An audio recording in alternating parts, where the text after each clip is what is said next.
Bonjour à tous, bienvenue en conversation avec JCK, c'est Jean-Charles Kurdali. On est déjà au 10e épisode du podcast, donc c'est pas mal, on tient le rythme pour l'instant, et vous êtes de plus en plus nombreux, donc merci encore, et n'hésitez toujours pas à m'envoyer des feedbacks, c'est trop cool de recevoir des feedbacks chaque semaine, ou des messages d'encouragement, ça fait plaisir également. Cette semaine, je suis avec Viviane de Beaufort pour parler d'un sujet qui est complètement dans l'actualité, puisqu'elle est spécialiste du droit européen et spécialiste de toutes les questions qui touchent à l'Union européenne et à l'Europe. Prof à l'ESSEC depuis maintenant 30 ans sur ces sujets, et a travaillé à Bruxelles au début de sa carrière, voilà, donc il y a un peu plus d'une trentaine d'années. Et Viviane donc est en plein de l'actu, puisque, enfin en tout cas le podcast est pour le coup dans l'actu pour ceux qui l'écoutent tout de suite par rapport aux élections européennes qui vont avoir lieu en ce mois de mai 2019. Donc c'est une vraie masterclass sur ce sujet. Et Viviane, on allait bien plus loin que seulement parler de l'Europe. C'est quelqu'un qui a un regard très aiguisé et un point de vue très intéressant sur l'évolution des générations, puisque maintenant elle est prof depuis 30 ans, donc elle a vu différentes générations passer. Et elle analyse et différencie notamment la génération Y et la génération Z. Donc la Y, c'est ma génération, c'est entre 80 et 99. Et je pense à la génération de pas mal de gens qui écoutent ce podcast. Et la Z, donc c'est les millennials, ou en tout cas ceux qui sont dans 2000 et plus.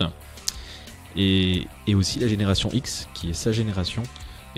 Et ouais, donc ces trois générations au final, elle les a toutes analysées. Ça donne des sujets qui sont super intéressants pour essayer de comprendre les dynamiques sociales, les tendances humaines tout simplement. Donc ça, c'est un sujet que j'ai beaucoup aimé discuter avec elle. Et il y en a eu plein d'autres que je vais vous laisser découvrir dans cet épisode. Vous pouvez lire la description si vous voulez vous faire semi-spoil. Et je vous souhaite un bon épisode avec Viviane.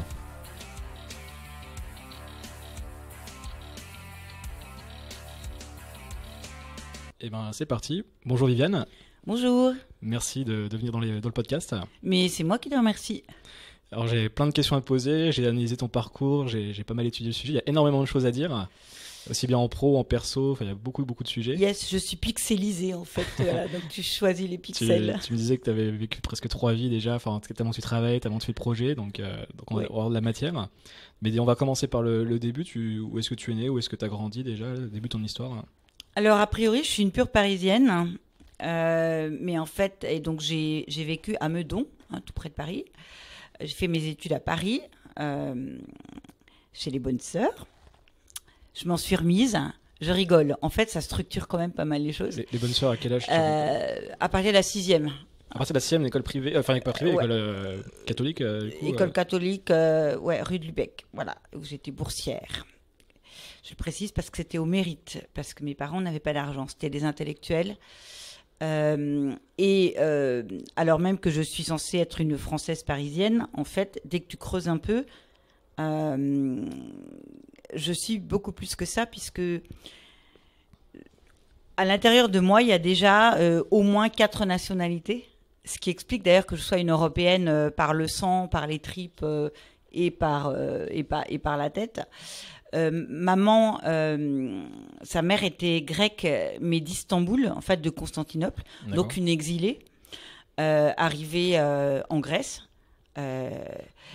Et son père était serbe, monténégrin maintenant on dirait. À l'époque c'était yougoslave, mais ça a explosé.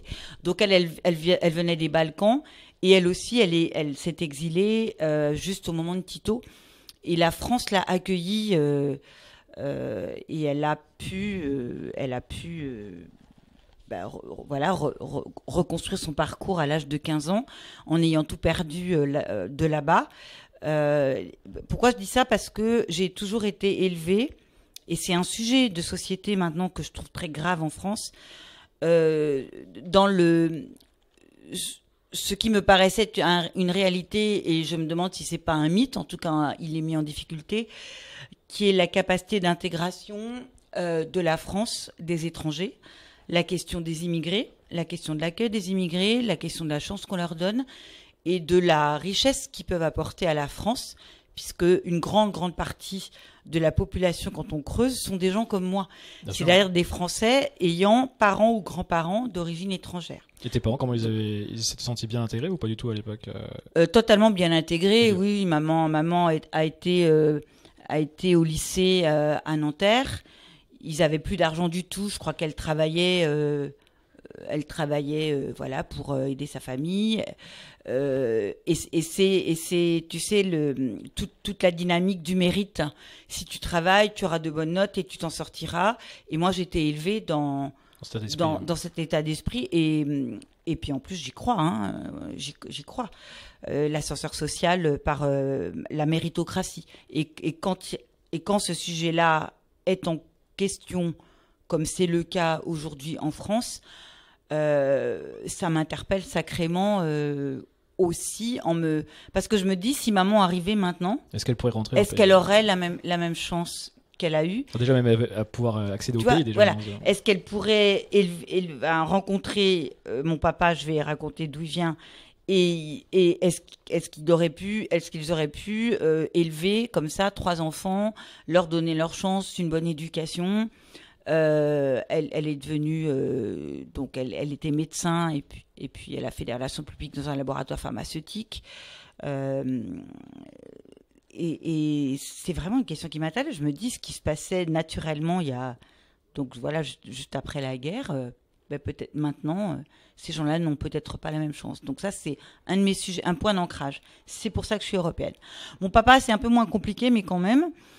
Donc sa mère était catalane, je dis bien catalane, sans doute avec un peu d'origine juive. Et là aussi, ça a été donc très touché par Franco, etc., un peu plus tard. Et mon grand-père était corse. Mattei, donc en fait mon nom de jeune fille c'est Mattei. Du côté de maman c'est Dropovic, du côté de ma grand-mère voilà c'est un nom grec, Loustiles, et tout ça se voit pas dans De Beaufort qui est le nom de mon mari, ex-mari, qu'il m'a laissé parce que comme j'étais connue sous ce nom-là à cause de mes publications et en tant que professeur, et parce que je voulais garder ce nom-là pour ma fille, pour la filiation, on va en parler peut-être. Dans le divorce, on a convenu que je gardais le nom. Mais en fait, voilà, derrière un nom qui a l'air hyper français, etc., on pourrait imaginer des racines, la noblesse, etc. En fait, je suis une saltimbanque, une métèque et une intello subversive, et je le revendique. Et ça, c'est grâce à mes origines. Merci, papa et maman. Les 4 origines de toute l'Europe. Voilà. Et donc, du coup, toi, tu as grandi en région parisienne, tu disais ? Ouais. Donc, j'ai grandi en région parisienne, avec 2 religions. Maman était orthodoxe et papa était catholique, pas très pratiquant. Du côté de papa, c'était des médecins, pas très nantis, mais quand même un peu nantis, avec une grande maison, enfin un petit château en Normandie où on passait toutes nos vacances, où on retrouvait nos cousins. Et du côté de maman, c'était une micro-famille, puisque tout le monde était mort à cause de la guerre et qu'elle vivait avec sa maman. Et son père a été emprisonné. C'est des histoires, ça, incroyables. Tito faisait emprisonner tous les possédants, parce qu'au bout de 2 ans, il avait fait passer une loi comme quoi, au bout de 2 ans, les biens privés devenaient des biens de l'État. Donc, il gardait les gens en prison pendant 2 ans. Il les dépossédait de leurs biens et après, les gens soit restaient là, soit comme mon grand-père a pu le faire, parce que c'était quelqu'un proche de la famille royale, de Pierre Ier de Serbie, c'était quelqu'un de la haute, comme on dit. Il a pu revenir en France. Il parlait français, parce qu'à l'époque, ces gens-là parlaient français, c'était la langue, tu sais, de la haute société, de l'élite. Et, je ne savais pas qu'en Yougoslavie, ils parlaient.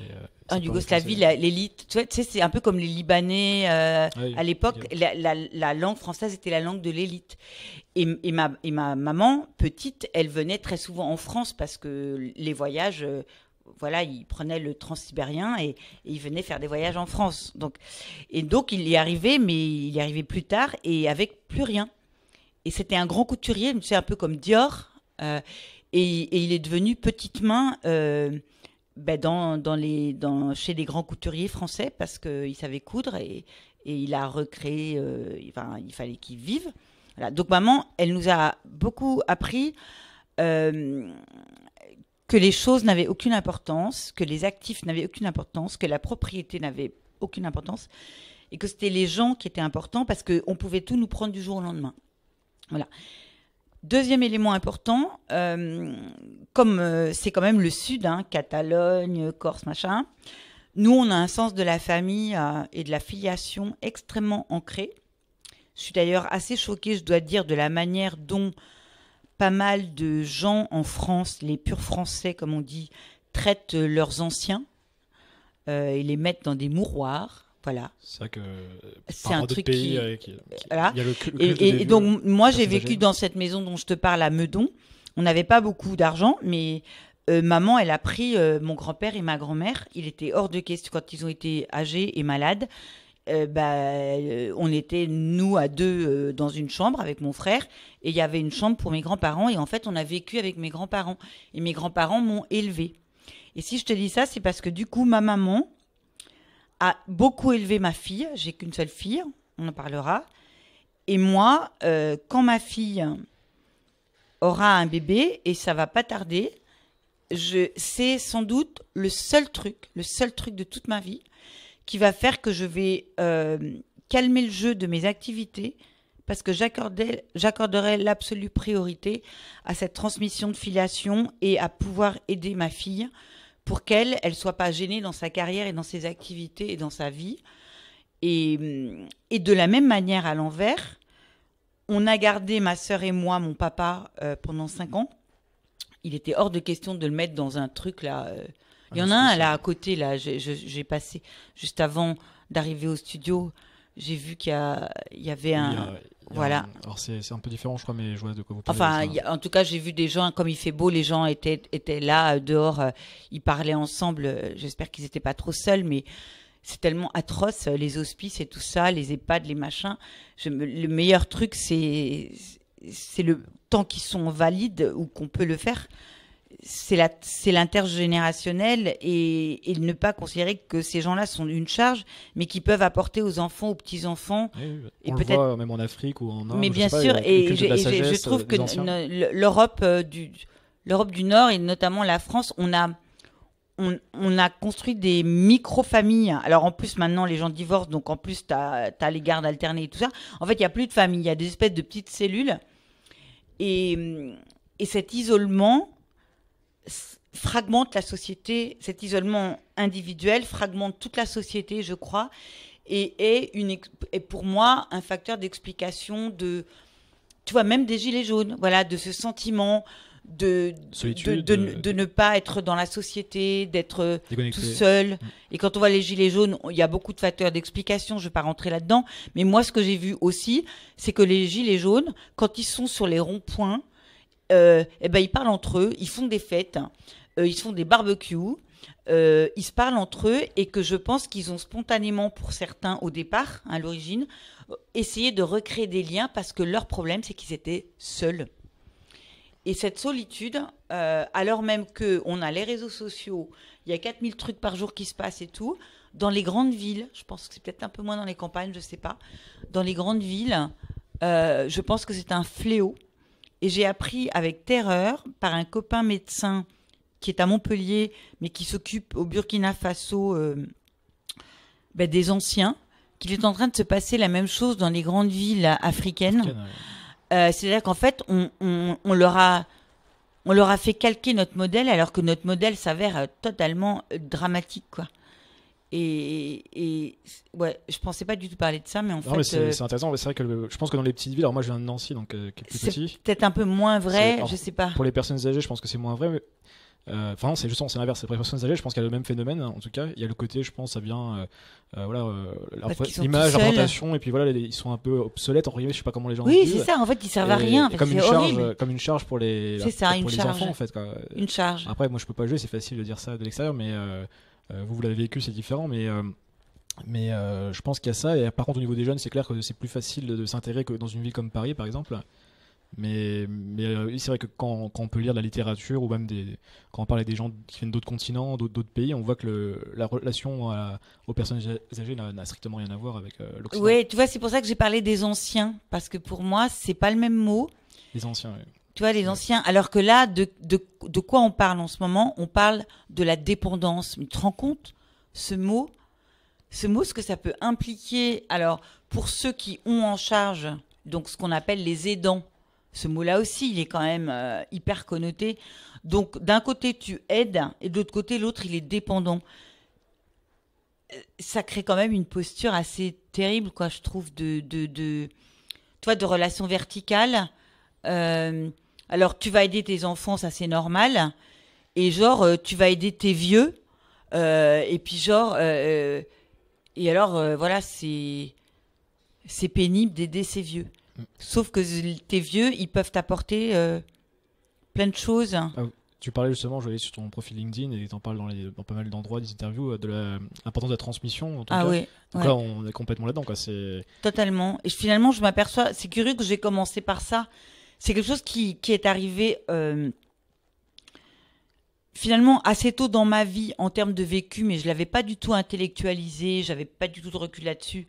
Parce qu'en fait, maman est morte extrêmement brutalement dans des conditions terribles. Elle est morte dans un incendie, donc en 2 heures, voilà. Et en fait, ma sœur et moi, on s'est dit qu'est-ce qu'on fait avec papa, qui avait à l'époque 70 ans, qui avait toute sa tête, mais qui était grabataire, et que maman avait en charge.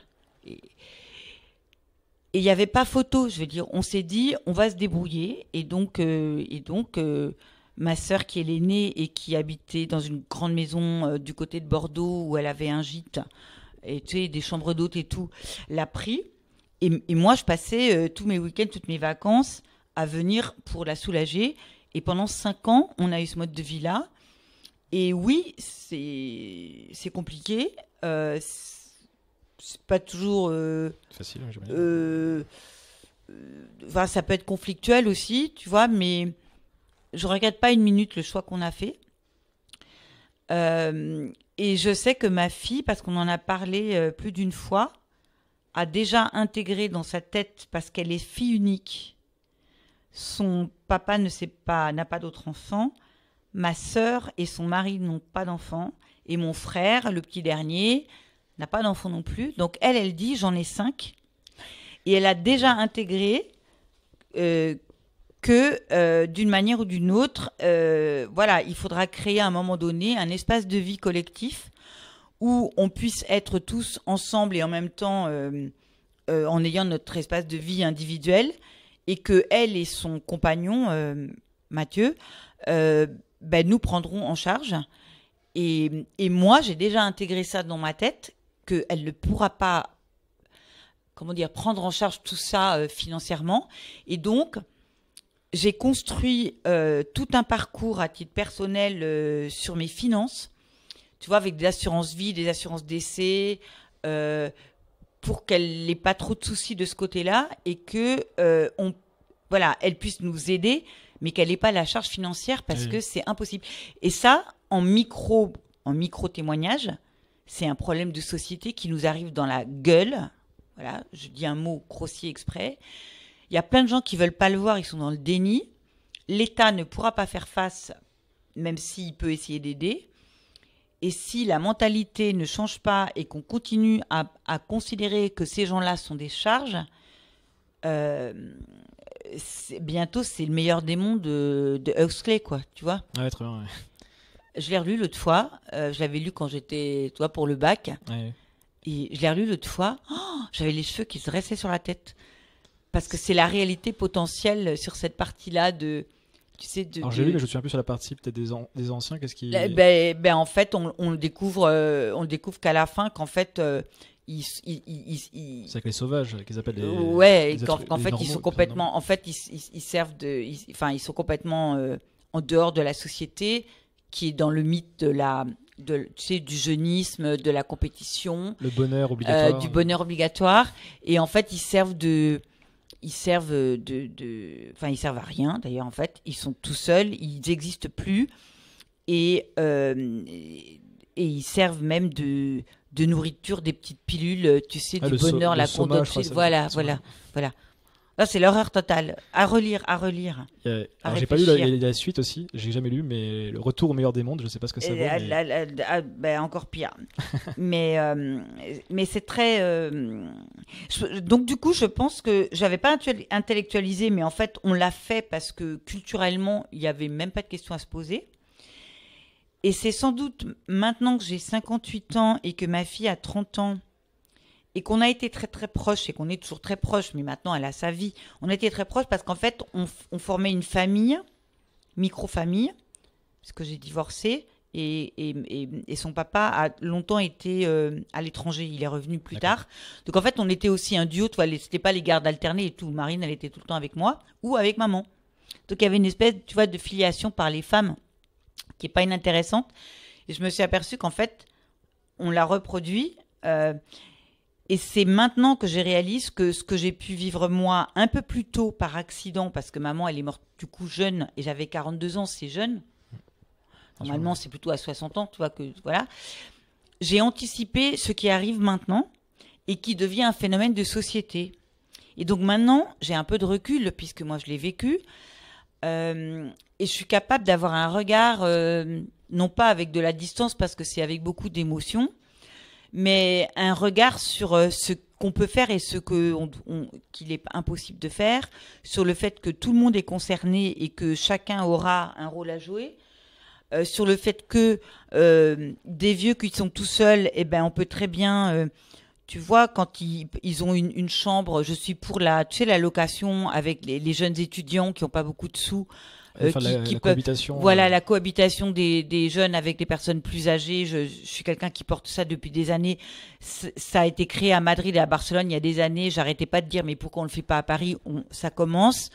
Il y a tout un tas de choses à renouveler il y a bien des aides pour garder les bébés. Et ben, pourquoi est-ce qu'il n'y a pas des familles qui peuvent aider qui peuvent prendre des personnes âgées? Ça aussi, ça commence à exister. Ou les personnes âgées qui deviennent professeurs, par exemple, enfin, qui transmettent.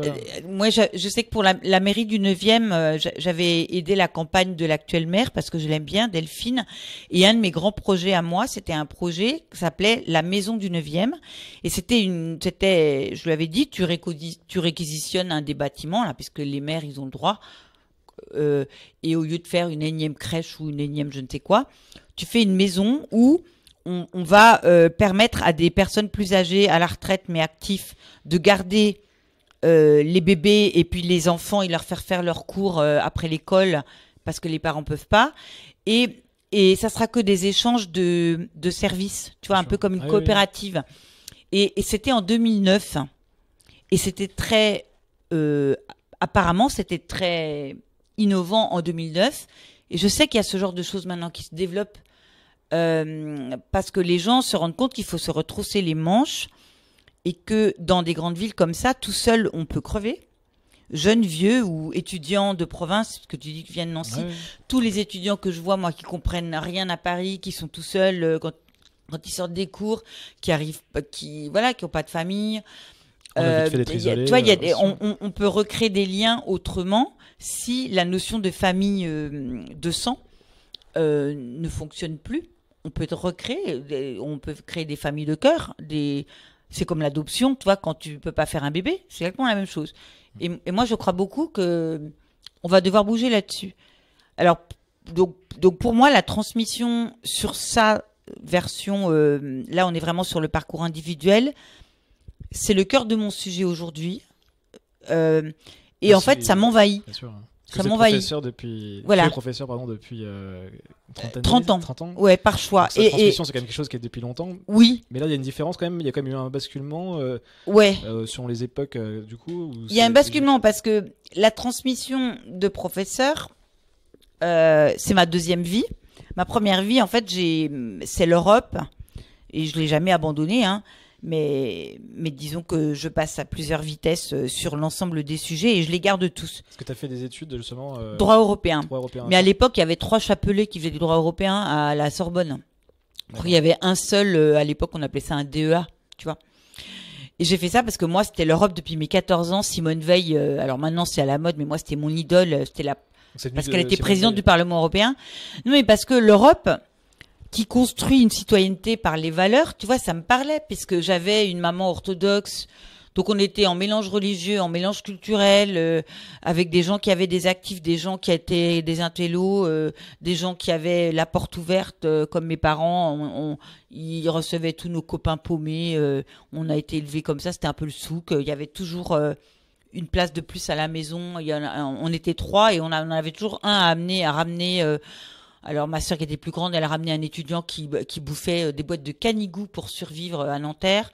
Donc maman disait, ben voilà, il va venir prendre un repas chaud. Et de l'autre côté, des gens qui avaient un peu plus voilà, un peu plus de choses, d'argent. Mais donc moi c'était l'Europe, parce que l'Europe c'était maman. C'était les valeurs humanistes en fait. Et pour moi, l'Europe, c'est l'humanisme. Et c'est très bien que on soit juste au cœur des élections européennes. Parce que si dans les partis politiques, il y a des débats qui continuent comme celui qui a eu lieu là, qui était lamentable. Et là, alors pour préciser, parce que les gens écouteront peut-être plus tard, on est en avril 2019 du coup, donc les élections c'est dans un mois et quelques. C'est au mois de mai. Fin mai, ouais. Et les premiers débats en France... c'est chaotique, lamentable. Si tu peux, qu'est-ce que tu as trouvé chaotique Tout. Quels sont les sujets Tout. C'était pas structuré, on comprenait rien. Ils parlaient pas d'Europe, ils se battaient entre eux, ils se coupaient la parole, ils se manquent de respect. Et d'ailleurs, j'ai fait un post LinkedIn ce week-end parce que j'étais en colère, parce que moi qui ai fait toutes mes études en droit européen, en économie européenne, en sciences politiques européennes, qui est travaillé dedans, à la Commission européenne, au Parlement européen, qui était lobbyiste d'entreprise, qui continue à porter des dossiers et qui continue à enseigner le droit européen, qui est un bloc sur l'Europe. Donc je veux dire une plus expert sur les questions européennes. Voilà, en France, voilà, on n'est pas très nombreux. Je n'ai rien compris à ce qu'ils ont dit. Donc tu imagines le citoyen moyen, même avec la meilleure volonté du monde, ce qu'il a pu ressentir. Et 2, en fait, ils ont parlé très peu d'Europe. C'est-à-dire qu'ils vont créer eux-mêmes ce qu'ils redoutent le plus, c'est-à-dire 1, l'abstentionnisme, et 2, la montée des extrêmes. De quoi ils créent leur fausse commune. Donc je suis très en colère. Très très en colère. Et là-dedans, la seule, désolée, c'est pas une posture politique, même si voilà, la seule qui tire son épingle du jeu en termes de discours, c'est Nathalie Loiseau. Et heureusement qu'elle a décidé de faire ce qu'elle a décidé, parce que elle connaît ses sujets, elle a un vrai engagement, et j'espère qu'elle va limiter la casse. Mais une fois de plus, en France, on est sur le mythe du sauveur. Alors là, c'est la sauveuse, pour une fois, c'est une femme. Mais quand est-ce qu'on va arrêter en France, quel que soit le sujet? Parce que tu vois, le grand débat, c'est la même chose. On attend du président qu'il nous sorte un chapeau de son... Solution miracle, là. Un lapin du chapeau magique après le grand débat, voilà, qui vient de se terminer et sur lequel on va avoir maintenant voilà, des projets. Des analyses déjà. Et voilà... Est-ce qu'on va arrêter en France, alors qu'on a tué le roi au moment de la Révolution, de recréer le mythe du roi partout, c'est-à-dire l'idée que tu as un chapeau magique et que tu vas sortir le lapin avec la baguette qui va résoudre tous les problèmes. Mais non, les problèmes, on les résout quand chacun... Tu vois, c'est le fameux « ça commence par moi » de Cédric, que porte beaucoup ma fille, que porte beaucoup de start-up qui ont des projets à impact. C'est comment je peux, moi, impacter avec mes petits moyens dans mon domaine et selon le sujet que j'ai choisi. Et tu peux le refaire en comment moi je peux impacter en tant que citoyen, en tant que consommateur. Ma fille, c'est en tant que acteur, voyagir, voilà. On se prend par la main et on est responsable tous et individuellement. Arrêtez d'attendre que l'État fasse quelque chose. Il peut plus, de toute façon. Il a plus les moyens. Il est dépassé. Il a pas de sous. La société ne fonctionne plus comme ça. Et au-delà de la France, quand tu parles d'Europe. Et si je parle de ça pour la France, c'est parce que l'Europe, elle est construite a priori sur des valeurs. Et contrairement à ce qu'on dit, et donc là, je vais prendre un peu de temps pour expliquer, 2 minutes, justement parce qu'elle n'a pas a priori de légitimité politique, puisqu'elle n'est pas construite sur un État-nation qui est notre ancrage, elle n'est pas construite sur une race, elle n'est pas construite sur une religion, elle est construite sur des valeurs. Donc c'est déjà très un peu hors sol, tu vois. Donc ça parle aux gens éduqués, qui ont réfléchi à ça, qui ont travaillé. Toute la construction du système, toutes les décisions qui sont prises à Bruxelles, contrairement à ce qu'on raconte, elles ne sont prises qu'après qu'il y ait des exercices à peu près équivalents à ce qu'on vient de faire avec le grand débat ou ce qu'on avait fait avec Grenelle 1 et Grenelle 2 sous Borloo, c'est-à-dire des consultations, des débats, des auditions où tout le monde a le droit d'exprimer son point de vue. Et la commission... C'est qui tout le monde du coup? Ça peut être un citoyen, ça peut être une ONG, ça peut être des associations. Voilà. Et en fait, il y a un site de consultation où la Commission européenne, sur quasiment tous les sujets, alors c'est la pêche, c'est des sujets juridiques, c'est les OGM, c'est le droit de la concurrence, tous les sujets. Elle lance des consultations ouvertes. T'as pas besoin de sous, il suffit d'avoir un ordinateur et le web. Et tu donnes et tu réponds, tu donnes tes arguments. Tu peux donner des éléments en plus quand tu as ce qu'il te faut. C'est le cas une ONG qui est spécialisée sur un sujet, elle va donner des études. Moi, j'ai un laboratoire de recherche. En fait, c'est un think tank que j'ai monté en 2008 à l'ESSEC pour porter des sujets, pour travailler sur des sujets. Et du coup, j'ai de près sur mon bureau un certain nombre de sujets que je veux porter. Et quand la commission fait une consultation, j'ai immédiatement de quoi me positionner. Et du coup, la commission écoute parce qu'elle a besoin d'expertise. Et elle ne fait jamais de propositions de directives, puisque c'est des directives pour 90% des textes, avant d'avoir fait ces consultations. Après ces consultations, elle propose un texte et elle l'envoie au Parlement européen. Et les députés, c'est important de le dire puisqu'il y a les élections européennes, le sujet c'est à quoi ça sert les députés. Comment ça fonctionne? Mais les députés, ils prennent le texte et puis ils le travaillent dans un sens, dans un autre. Ils en parlent dans leur famille politique, ils échangent entre familles politiques. Ils refont des auditions techniques pour être sûrs que tous les sujets ont été correctement traités. Ils redonnent la parole à certaines ONG, à certaines associations, aux lobbyistes, aux entreprises, aux syndicats. Et c'est seulement après ça qu'ils font des amendements et c'est seulement après ça qu'ils l'envoient au Conseil des ministres, qui sont en fait les États et qui vont avoir en gros la dernière, qui mettent les derniers la main à la pâte, tu vois. Et donc le processus en fait il est hyper démocratique. Si une démocratie c'est des pouvoirs et des contre-pouvoirs, tu vois, une décision la plus collective possible, qui prend en compte le plus de points de vue possible et qui, à un moment donné, va décider au nom d'un intérêt général qui est là l'intérêt européen. Alors, désolé, quand ça plaît pas à la France, ça plaît pas à la France. Mais si ça plaît aux 26 autres, pour le moment, je mets de côté le Royaume-Uni, ça s'appelle la démocratie. Voilà.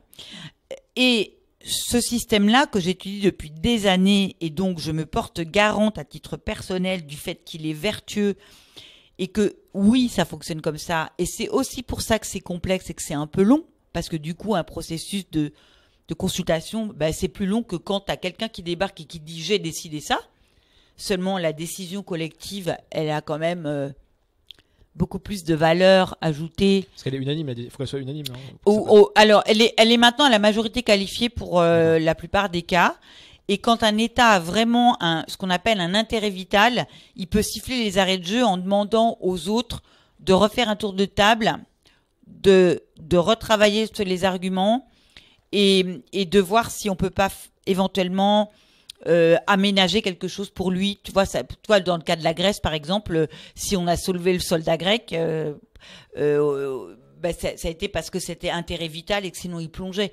Alors ça a été très dur et c'est encore très dur, mais n'empêche que ils n'ont pas totalement dévissé parce qu'il y a ces systèmes aussi il y a de la souplesse dans le. Ils ont pu accélérer la procédure là. Voilà, on peut changer les choses, on peut au contraire mettre des périodes transitoires plus longues. On peut dire là vous n'êtes pas prêt, alors ok vous ça sera une période d'exception. On a un système qui est vraiment hyper souple. Alors oui c'est complexe parce que tu as des règles et puis tu as plein d'exceptions. Mais c'est le seul moyen pour que la machine fonctionne. Le tricot, il n'est pas encore défait malgré toutes les difficultés. Mais on a des enjeux devant nous qui sont terribles. Et ce qui me fait halluciner, c'est que... Tu parles de quels enjeux pour... Alors, c'est des enjeux essentiellement externes. On parlait de l'immigration tout à l'heure. Les enjeux de politique commerciale avec des... Je vais même pas prononcer son nom. Je veux pas. Le président des États-Unis. Tout le monde sait de qui je parle. La route de la soie de la Chine. Enfin, en gros, des enjeux très, très lourds avec la Chine. Qu'est-ce qu'on fait avec le continent africain? On a des enjeux mondiaux sur climate change, etc. Donc, c'est des enjeux mondiaux plutôt extérieurs, l'énergie. Et en fait, on n'a pas réussi à embarquer nos citoyens sur ce projet et les sensibiliser au fait que le niveau minimal de décision ne peut être que l'Europe, parce qu'au niveau national, on est déjà beaucoup trop petit. En gros, on est foutu. On ne peut pas répondre à climate change tout seul. Regarde la taxe sur les GAFA. Okay. Voilà. Voilà. Le maire va essayer. Ok. Je me dis qu'en fait, il a raison d'essayer, mais on sait très bien qu'il le fait parce qu'il n'a pas réussi à convaincre l'Union européenne et que son calcul politique, c'est que si jamais il arrive à sortir quelque chose à Paris, à l'Assemblée nationale, même si la portée sera très réduite parce que les GAFA sont tellement puissants qu'ils vont bien se débrouiller pour échapper, grosso modo, aux impôts. En gros, ça sera symbolique. Mais ça fait rien. La symbolique, c'est important.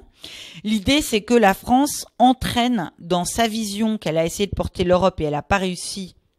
Et je pense qu'à l'époque, le Royaume-Uni était beaucoup là en frein. Donc finalement, si jamais ils sortent, peut-être qu'ils vont moins nous gêner. Sur ça, ça aura au moins un effet positif. C'est pour porter à échelle de l'Europe à minima. Et l'idéal étant qu'en fait, parce que ces acteurs sont des acteurs à échelle mondiale, que ça soit au niveau mondial. Mais déjà sur le marché européen, si on arrive à faire quelque chose, il y a quand même eu des débats, on n'a pas réussi à prendre une décision, mais il y a eu des débats, c'est-à-dire que la Commission, elle travaille toujours pareil, tu vois, elle fait un dossier, elle a débattu, elle n'a pas eu gain de cause parce que les États ont dit non, mais elle garde son dossier sur la table. Et si à un moment donné, il y a une opportunité, elle le ressortira. Et on peut très bien considérer que l'opportunité, en fonction des résultats des élections européennes, ça va être des partis politiques au Parlement européen qui disent « vous me ressortez ce dossier-là parce que c'est un sujet de fond et qu'il est anormal que ces grandes entreprises qui font du chiffre d'affaires en Europe ne payent pas d'impôts en Europe. » Et on repartira là-dessus. Et en fait, toute l'Europe, elle s'est construite comme ça. La première fois, on se prend une claque. Ça fonctionne pas, on n'y arrive pas. La deuxième fois, ça fonctionne. La troisième, et voilà. J'ai des tas d'exemples sur des sujets plus ou moins techniques où on a raté la première fois. Et puis on a laissé le dossier, la commission l'a remise dans son tiroir, on appelle ça, tu vois. Et puis il y a une opportunité politique, on l'a ressortie. Et puis cette fois-ci, ça a fonctionné parce que les États, entre-temps, ils avaient pris conscience qu'en fait, ils n'y arrivaient pas tout seuls. Je te donne un exemple. Le mandat d'arrêt européen.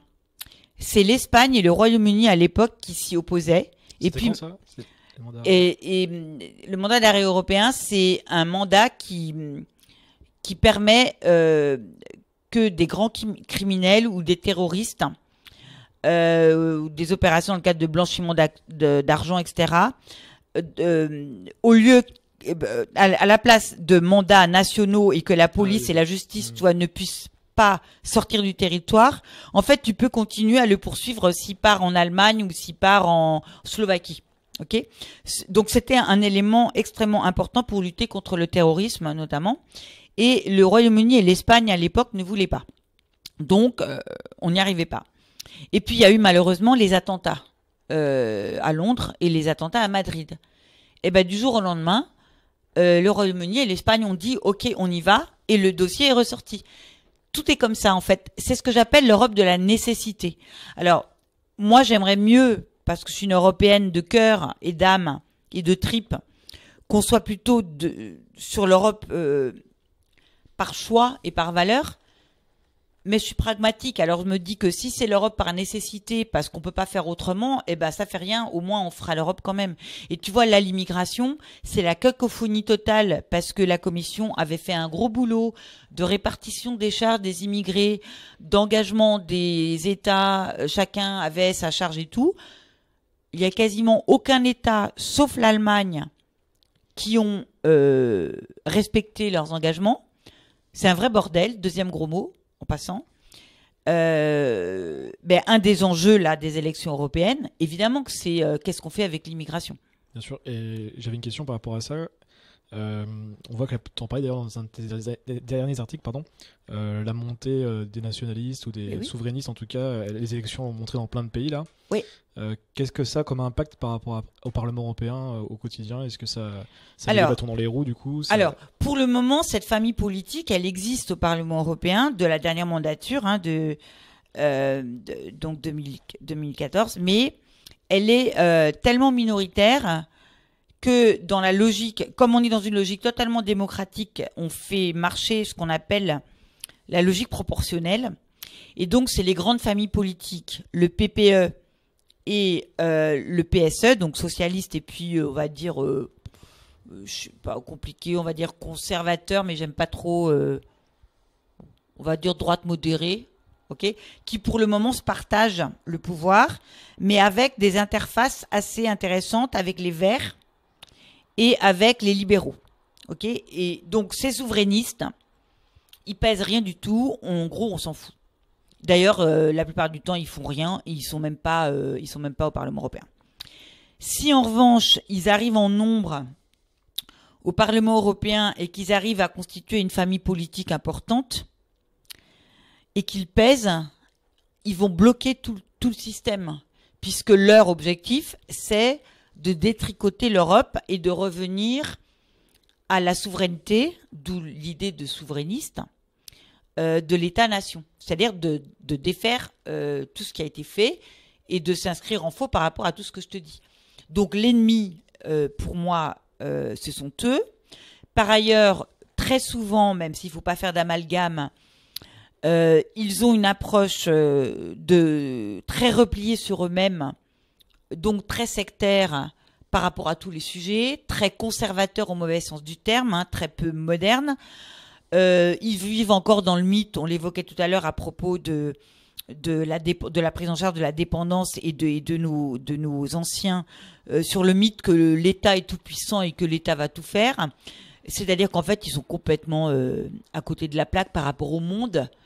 J'ai souvent envie de leur dire, mais allez regarder, allez faire un stage en Colombie ou au Canada ou au Bangladesh ou en Afrique et allez voir le reste du monde et réaliser à quel point on a de la chance, malgré toutes ces difficultés, d'être en Europe. Mais heureusement qu'on est en Europe. Les droits de l'homme, les droits humains, les droits de la femme, les droits des homosexuels, les droits des handicapés. J'avais un interview sur l'Europe sociale avant-hier matin. Parce qu'on parle pas d'Europe sociale, on dit que ça n'existe pas, mais c'est pas vrai du tout. Bien sûr que oui, il y a de l'Europe sociale, bien sûr que oui, il y a des textes sur l'Europe sociale, et heureusement, parce que sinon, tu vois, toi, si tu vas travailler pendant 5 ans en Allemagne, et que tu cotises en Allemagne, s'il n'y avait pas ce qu'on appelle, c'est très technique, la proratisation des périodes de sécurité sociale, ben ça veut dire que quand on va calculer tes droits à la retraite et tes machins et tes trucs, on va oublier que t'es parti 4 ans ou 5 ans ou 10 ans en Allemagne. C'est pas pris en compte. Et d'ailleurs, tu sais que c'est un des sujets de négociation pour tous les Français qui travaillent ou tous les Européens qui travaillent au Royaume-Uni.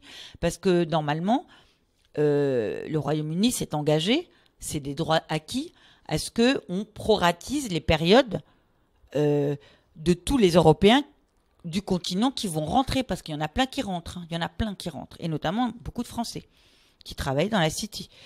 Et ben s'ils perdent 4 ans, 10 ans de leur vie, tu vois, en droit pour leur sécurité sociale, qu'est-ce qui se passe? Et là, tu vois, je te prends un exemple bien concret là du quotidien. Il y a le rapprochement de la famille aussi, le droit au rapprochement familial. Tu vas travailler en Suède, tu as le droit d'embarquer ta famille. Mais c'est pas vrai partout. C'est pas vrai aux États-Unis. Si t'as pas ta carte verte, et d'ailleurs t'auras jamais ta carte verte. Tu rentres pas. Et c'est pas vrai. Voilà, c'est donc tous ces droits qui sont des droits du quotidien, l'équivalence des diplômes aussi, l'équivalence des trucs plus techniques de la licence bancaire qui fait qu'une banque qui qui a le droit d'exercer ses activités en France, ben, elle peut ouvrir une succursale en Suède. C'est ce fameux marché, on dit ben, c'est économique, mais pas du tout, parce que derrière, il y a qui? Ben, il y a des individus, des citoyens, des consommateurs, des lycéens, des étudiants, des retraités. Tu as le droit d'aller faire ta retraite au Portugal. Pourquoi il y a autant de retraités français au Portugal? Parce que tu as le droit d'y aller dans les mêmes conditions qu'un Portugais. Hein? Donc, et ça, c'est quoi? C'est des droits au quotidien que l'Europe a bâtis. Et moi, je suis vraiment ulcérée, il n'y a pas d'autre mot, qu'à chaque fois, on critique et on voit tout le mal de l'Europe au lieu de voir tout le bien. En tant que citoyenne du monde, moi, je me dis heureusement que ma fille est née à Paris et est citoyenne française et européenne, tu vois. Parce qu'elle peut aller se promener en Colombie, elle peut même y rester, mais si jamais il y a du grabuge, elle pourra rentrer et elle sera protégée. Et si on ne donne pas les moyens à l'Europe de continuer à nous protéger, je ne sais pas ce qui va se passer pour votre génération. Moi, je serai morte, mais je me fais du souci pour vous. Donc, la génération Y, comme tu... Ouais, la génération de mes enfants. Vous êtes mes enfants. Et Z maintenant aussi. Les Z, ils sont sur les bancs de l'école et je peux te dire que ça va pas être triste. Ah oui, du coup, tu fais des... Bah, justement, j'avais parlé d'éducation. Ouais. Tu vois une grosse différence entre la Y et la Z? Oui. Alors déjà, donc la fameuse génération après, Y. Alors moi, c'est quelles années? C'est 80, 99, je crois, c'est ça, hein? Ouais, à peu près. Alors, je te ferai une remarque que m'a faite ma fille et que j'ai trouvée très pertinente parce que quand j'ai commencé à écrire mon livre sur la génération start-upeuse qui correspondait en fait à la génération Y, c'est-à-dire la tienne, mais qui avait fait le pas de côté et qui refusait, on va dire, de travailler dans les cabinets de consultants, d'avocats et de grandes entreprises, ou qui ont été 3 ans, 5 ans et qui ont dit je tire ma révérence et je vais essayer de monter une start-up et d'aller dans ce milieu. Ou le freelancing, des choses comme ça. Voilà, ou d'être en freelance, ou enfin en tout cas de travailler autrement, de partir aussi de Paris beaucoup, parce que ça va, voilà, tu vas peut-être repartir à Nancy, tu vois, parce que c'est une ville sympa, il y a plein de choses intéressantes aussi. J'en ai plein qui partent à Nantes, à Montpellier, à Bordeaux, qui rentrent, bref, ou qui partent à l'étranger. Donc à un moment donné, j'ai été amenée à me poser la question que tu viens de me poser, c'est quel âge? Et ma fille m'a fait une remarque, elle me fait souvent des remarques très pertinentes parce que elle est assez lucide et elle est même très intelligente et je suis fière d'elle. Puis c'est pas de ma faute, hein, voilà, elle est intelligente. Elle m'a dit, maman, tu te trompes. En fait, la génération Y, c'est ma génération. Et donc, le champ est assez étendu. Pourquoi? Toi, tu m'as eu à 25 ans, mais la plupart des femmes de ta génération ont eu leurs enfants beaucoup plus tard. Et donc, en fait, c'est la génération Y, c'est la génération potentiellement des femmes de ta génération qui ont eu des enfants. C'est-à-dire, c'est la fin des baby-boomers et la génération X. Et là, tu peux le caler dans le temps. Les baby-boomers, ils sont arrêtés en 59-60. Et moi, je suis des années 60. Tu vois, je suis née en 60. Donc, je suis juste entre les deux. Je suis le début de la génération X. OK? Et donc, j'ai fait un bébé assez tôt. Et donc, elle, c'est le début de la génération. Elle est née en 86. Donc, c'est le début de la génération Y. La génération Z, elle est... Donc, c'est... On va dire les petits derniers des femmes de mon âge, tu vois, les premiers étant les aînés, à peu près ça, tu vois, ça donne à peu près ça. Alors, pourquoi ils sont différents? D'abord, je dis pas génération Y, moi je dis génération Y, c'est un jeu de mots, parce que tu as le Y, et que je l'appelle le Y, ok, Y, parce qu'en fait, c'est la première génération qui a questionné. Elle a questionné la quête de sens, elle a questionné le système, elle a questionné notre manière de bosser, le carriérisme, la notion même de carrière, le fait que nous, en tant que parents, on se sacrifiait au boulot. Elle a dit, je veux faire des choix et pas des sacrifices. Elle a dit, je veux pas aller faire toute ma vie pendant 30 ans dans la même boîte. Je veux bouger. Elle a dit, je veux aller voir le monde. Je l'appelle aussi citoyenne du monde, hein, je l'évoquais tout à l'heure. Ou la génération Erasmus+, parce que la plupart du temps, vous avez eu l'occasion pendant vos études, grâce à Erasmus, merci l'Europe une nouvelle fois, tu vois que tout est lié dans mon parcours, de faire un parcours plus ou moins long pendant vos études en Europe ou dans le monde grâce au financement d'Erasmus et donc au financement européen. Donc, de vous ouvrir la tête et de voir autre chose que la France. Et ça, c'est une expérience tellement riche humainement quand tu es jeune que je pense que tu reviens changé pour toute ta vie. Et c'est un autre truc que Marine, ma fille, m'a dit et qu'elle explique pour expliquer son projet à elle sur Voyagir.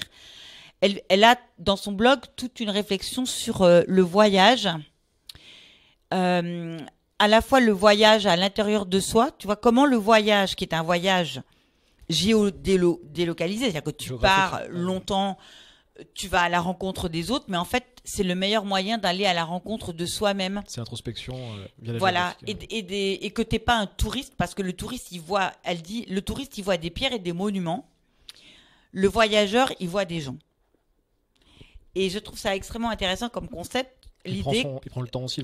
Et c'est le slow voyage. Tu vois, c'est le slow tourisme ou le voyage responsable. Il appelle le voyage responsable. Le tourisme Instagram. Voilà, et toute cette génération. Vous êtes une génération qui prenait des années sabbatiques, qui demandaient quand vous travaillez dans les grosses boîtes. Maintenant, ils sont obligés de dire oui parce que sinon ils perdent les talents à partir 3 mois, 6 mois, 1 an pour faire un break, un voyage autour du monde, parfois en famille avec votre compagnon, compagne, avec les enfants. Ou même de travailler en télétravail.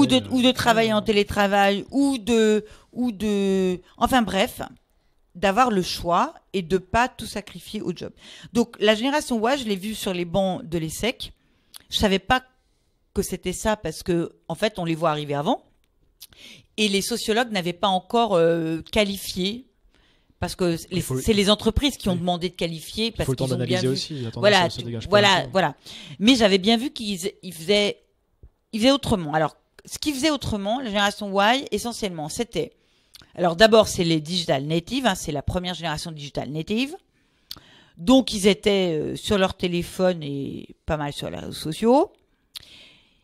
Ils étaient beaucoup dans le collectif, c'est-à-dire qu'ils sont demandeurs en pédagogie. Plutôt que d'être dans la compétition et celui qui a la meilleure note, alors que c'est vraiment la culture des grandes écoles, tu vois. Quand on les écoute, et moi j'ai essayé de les écouter, ils préféraient des travaux collectifs. Donc moi j'ai changé ma pédagogie. Et au lieu de faire du travail individuel et des examens, j'ai un maximum de travaux collectifs. Je vais te raconter ce que je vais leur faire faire, ça commence demain.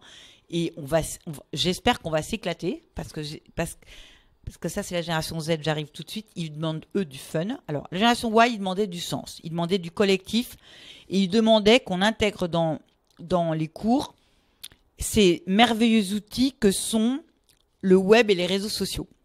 Et du coup, il y a des profs qui ont interdit les ordinateurs et les phones, les iPhones, enfin les smartphones, dans les cours. Classe. Et il y a des profs comme moi qui au contraire les ont intégrés dans la pédagogie. Et moi, je l'ai fait, en fait je les ai suivis. De toute façon, je passe mon temps depuis 30 ans à suivre mes étudiants. Ça ne peut pas aller de façon contre-courant de la tendance. Et au contraire, il faut leur faire confiance. Ils savent mieux que nous. Moi, je peux leur donner mon expérience, je peux les structurer, je peux leur apprendre à réfléchir. Mais je ne délivre pas. J'ai fait un post là-dessus. Le professeur, je sais tout, c'est terminé. Hein. Je peux les aider à structurer. Je peux les aider à savoir chercher. Je peux leur donner, de l'expérience. Et surtout, je peux être bienveillante. Voilà. J'ai le devoir de bienveillance à leur égard. Et si je dis ça, c'est parce que la Z, on verra, mais les Y, on les a maltraités quand ils sont arrivés en entreprise. Parce que comme ils fonctionnaient pas comme on s'y attendait, on a dit qu'ils étaient paresseux, on a dit que c'était des petits emmerdeurs, 3e insulte de l'interview. On a dit qu'ils étaient égoïstes, on a dit que c'était des fumistes, on a dit qu'ils n'étaient pas fidèles aux entreprises. Je pense que l'entreprise, là, a pris la mesure du saut de système qui est en train de se passer et du fait que non seulement il faut les intégrer et les accepter comme ils sont, mais du fait qu'ils apportent une richesse incroyable. Simplement, t'as pas les mêmes moteurs à utiliser pour les faire je vais même pas dire travailler, je vais dire participer. Tu vois, j'élargis le champ. Ouais, la motivation n'est pas du même endroit. Bien. Alors, la hiérarchie, terminado. Hein. Terminado. D'ailleurs, en cours, même si à l'essai ils sont polis, parce que j'ai la chance qu'ils soient polis et qu'ils s'expriment bien, ils te remettent en cause quand ils sont pas d'accord avec toi ou quelquefois quand ils ont une expertise sur un sujet particulier, parce que t'en as qui ont capitalisé sur des expertises parce qu'ils sont tellement riches d'expériences, de choses, de tout ce qu'ils ont pu regarder sur différents sujets, qu'il y en a, moi, ils me bluffent, hein, et je leur dis, bah, ok, viens expliquer aux autres parce que sur ça, t'en sais plus que moi. Mais tant mieux, parce que quand on parle de transmission, pour moi, là, je suis dans du cross-mentoring et du cross-transmission. Ils peuvent m'apprendre des choses. Moi, je suis prof, tu vas rigoler, pour une chose. Et donc, c'est ma deuxième carrière, puisque j'étais à Bruxelles avant, je gagnais beaucoup mieux ma vie. J'étais lobbyiste, voilà. Jamais sur des sujets qui me plaisaient pas, hein. J'avais ma liberté. Mais je suis devenue prof, donc j'ai fait l'effort de faire une thèse alors que j'avais mon bébé à l'époque. C'était difficile, j'ai appris à travailler la nuit sur ma thèse. Je devais gagner ma vie aussi, donc ça a été dur. C'est comme ça que j'ai appris à travailler tout le temps, en fait. 14 heures par jour, tu disais. Ouais, et voilà, la nuit, enfin bon, tout le temps, voilà. Parce que, un, l'éducation sauve le monde, et deux, à titre très perso, c'est hyper égoïste. En fait, un prof, c'est la seule personne qui a la possibilité d'apprendre toute sa vie. Voilà. Et donc, moi, je suis prof pour être à l'école toute ma vie. C'est comme ça que je conçois le job de prof. Alors, la génération Z, j'ai pas oublié ta question. J'ai pas encore un diagnostic tout à fait affiné parce que je m'y confronte. J'ai pas dit je m'affronte, hein, je m'y confronte, qui est un mot plus collaboratif. Depuis 2-3 ans, alors il y a des points communs avec la Y, encore plus digital native. Complètement pour le coup. Ouais. Encore plus citoyen du monde. Mais il y a deux trucs qui... Alors, pour l'instant, ça me gêne, je sais pas, ça m'interpelle parce que je sais pas trop ce que ça peut donner. J'ai l'impression qu'ils ont un déficit d'attention. Tu vois, un vrai problème de concentration. Ça, c'est lié à la tendance globalement sur Internet. Ouais, parce qu'ils ont été trop loin dans les Y ont quand même une certaine mesure sur les réseaux sociaux. J'en ai même certains qui ont pris du recul, tu vois, qui disent font des détox, voilà, qui font de la détox ou qui disent moi je vais sur celui-là, Instagram et puis Snapchat, mais bon un tel j'arrête. Qui voilà, un peu plus modérés. En tout cas, ils sont modérés. Ils font attention à pas être instrumentalisés, tu vois, et vraiment à perdre le fil. Les Z, ils ont été élevés tellement là-dedans que j'ai un peu l'impression que l'effet pervers, c'est une vraie difficulté de concentration. Ça, c'est embêtant parce que tu peux pas zapper tout le temps, surtout, parce que ça veut dire que ton degré d'appréhension d'un problème, quel qu'il soit, d'une question, quelle qu'elle soit, elle est très superficielle. Et ça me gêne. Alors, parce que du coup, tu peux pas devenir expert dans un domaine ou dans plusieurs domaines. Tu sais un peu de tout. T'as pas la capacité d'identifier des conneries. 4e ou 5e gros mot? Je pense que c'est 4e. Ouais. 4e. Je m'en suis accordé un certain nombre toute seule, mais je vous dirai après. Les fake news, parce que t'as pas de recul, tu peux tout prendre comme argent comptant. Donc, ça me paraît très dangereux. Est-ce que du flux, les choses passent, tu vois, ça voilà. Jamais. Et puis, ils sont zappeurs. Tu vois, le flux, les trucs. Alors, là, je vais les challenger sur un truc. Je disais, et on commence demain. Donc, j'ai un cours d'institutionnel sur l'Europe et de lobbying. Donc, la partie institutionnelle, c'est l'analyse des institutions européennes, les mécanismes, les problématiques de pouvoir, un peu, mais en mode plus sophistiqué et clair, ce que j'ai évoqué rapidement tout à l'heure, comment la Commission travaille, le Parlement, etc. Mais aussi la citoyenneté. Et la deuxième partie, c'est la partie plus pragmatique. C'est une fois que tu as compris comment le système de décision fonctionne, à Bruxelles, à Paris ou ailleurs, mais on va déjà faire Bruxelles-Paris. c'est comment, quand tu es une entreprise, une fédération, une ONG, un citoyen, une start-up, tu fais du lobbying, c'est-à-dire tu essaies d'influencer le système pour pousser ta vision, tes intérêts, faire adopter un texte, ne pas faire adopter un texte. Je peux prendre un exemple au hasard qu'on va étudier parce que c'est pas au hasard. Climate change, c'est une poussée sociétale. Elle s'est traduite en Europe et particulièrement en France par le procès du siècle. Génération Z aussi avec les étudiants, les lycéens. Absolument. Dans la rue, ouais. Et ça devient un vrai procès. Tu sais, et ça fait partie du grand débat, et il va y avoir des mesures, et ça a été le facteur déclenchant, la taxe et écologie, tu vois. Donc on est au cœur d'un sujet. Sur les gilets jaunes. Ouais. Avec les gilets jaunes, au départ, c'est ça. Donc c'est un énorme sujet de société. Et donc la question là, c'est que doit faire l'Europe, que doit faire la France, qui prend l'initiative et qui va influencer pour que il se passe davantage de choses, il y ait davantage d'engagements avec un S, des engagements concrets sur. Alors, est-ce que c'est taxe carbone au niveau européen? Est-ce que c'est, je ne sais pas. Est-ce que c'est, il y a tout un tas de choses. On n'a pas le temps de rentrer dans des dossiers vraiment techniques, puis ça cassera les pieds aux gens qui m'écoutent. Mais c'est comment on s'empare de ce sujet. Et là, le lobbying, c'est un lobbying vertueux. C'est en fait de la démocratie participative.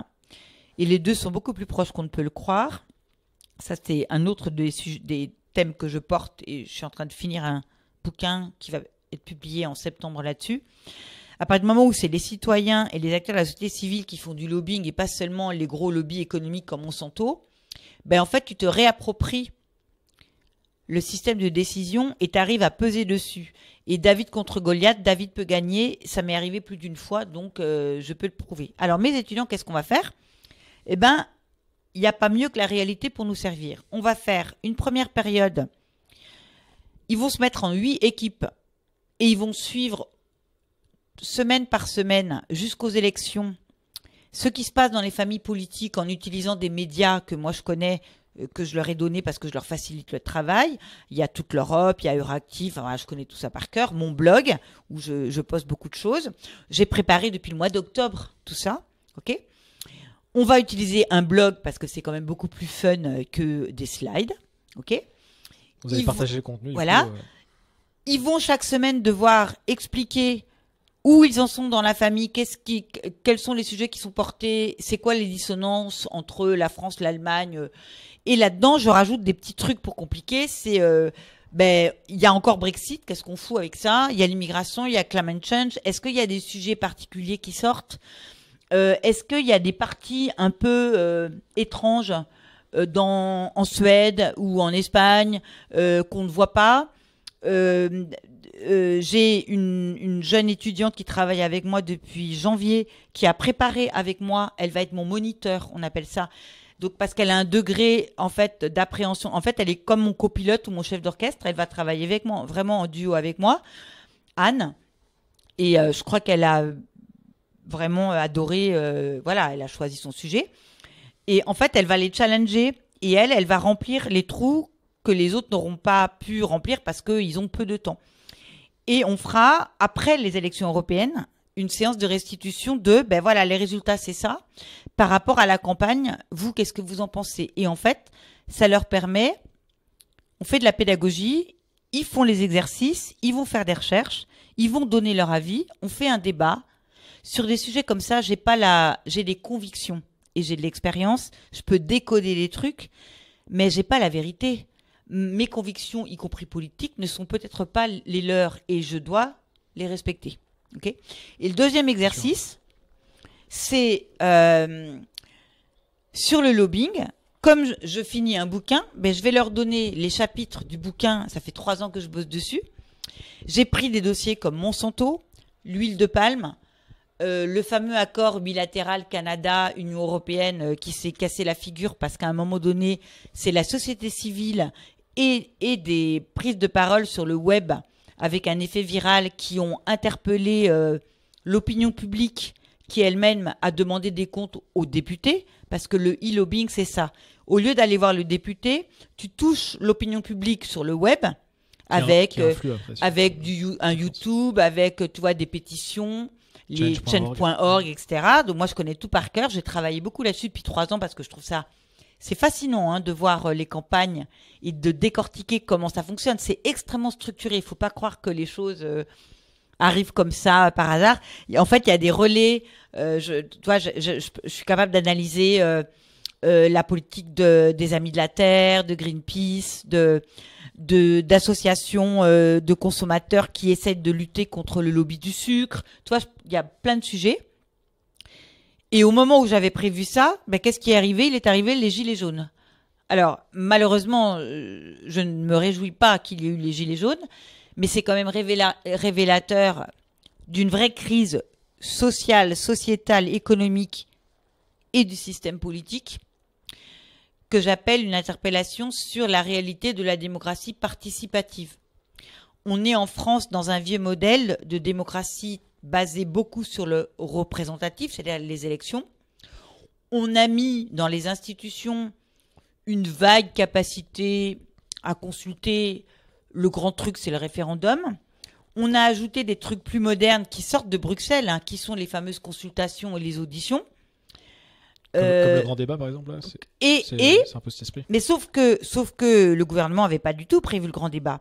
Le e-lobbying, c'est les gilets jaunes, la crise, le gouvernement qui se dit « j'ai qu'un seul moyen d'essayer de répondre », c'est de lancer une grande consultation, c'est-à-dire d'ouvrir la démocratie participative.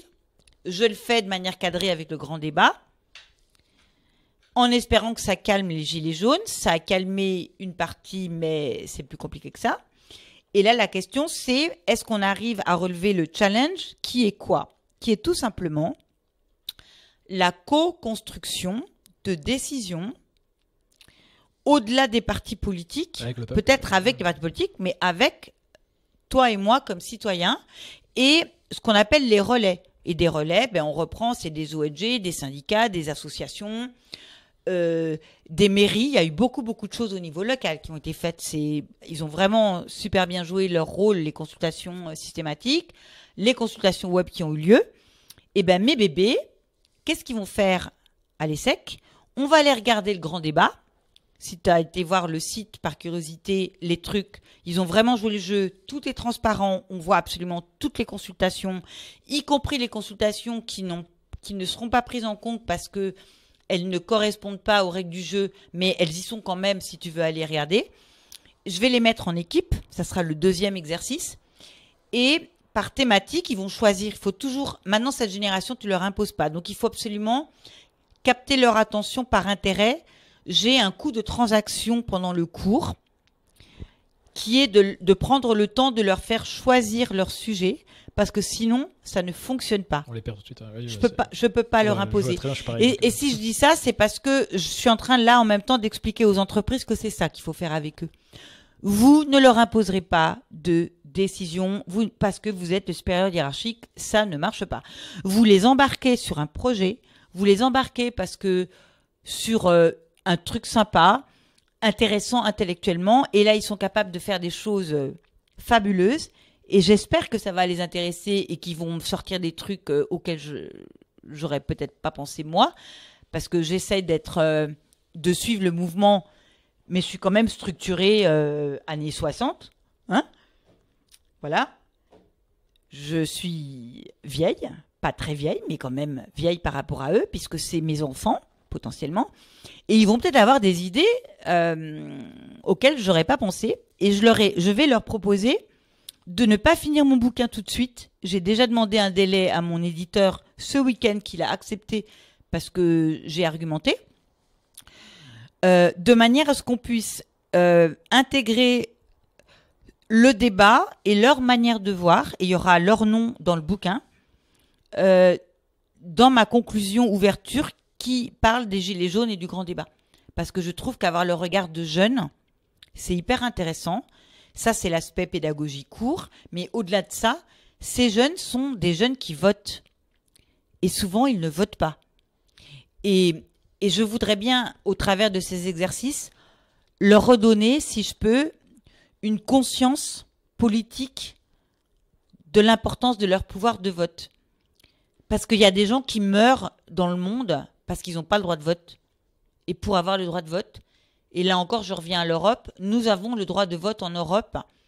Votez ce que vous voulez, même si j'aimerais mieux que vous ne votiez pas côté souverainiste, mais bon. Vous avez ce droit de vote. Voilà, vous avez le droit de vote. Usez de votre droit de vote parce que quand on n'use pas du droit de vote, si on perd un jour la démocratie, mais ça sera notre faute. Alors après, tu différencies bien la démocratie représentative de. Oui, mais pour moi, il faut les deux. Tu vois, il faut les deux. Parce qu'il faut bien des décideurs. On parlait de pouvoir et de contre-pouvoir tout à l'heure. Ça, c'est des trucs de gouvernance basiques. Il faut des décideurs. Tes décideurs, ils doivent être démocratiquement élus pour être légitimes. Donc, on a notre système institutionnel en France, c'est la 5e. Peut-être qu'on va décider qu'on va modifier cette 5e et qu'on va aller enfin vers une 6e. Je ne suis pas contre. Il y a des éléments à changer parce que cette 5e a vieilli. Elle était adaptée à l'époque et elle répondait à une situation. On a modifié, mais on a fait ce que j'appelle du patchwork. Il est peut-être temps de refonder les choses. Je te donne un exemple et je vais me faire des ennemis. Mais de toute façon, je l'ai déjà dit, alors c'est pas nouveau. Je suis cohérente avec moi-même. Je pense vraiment que le Sénat, qui avait parfaitement son sens et sa raison d'être et sa légitimité, y compris dans sa manière d'être désigné pour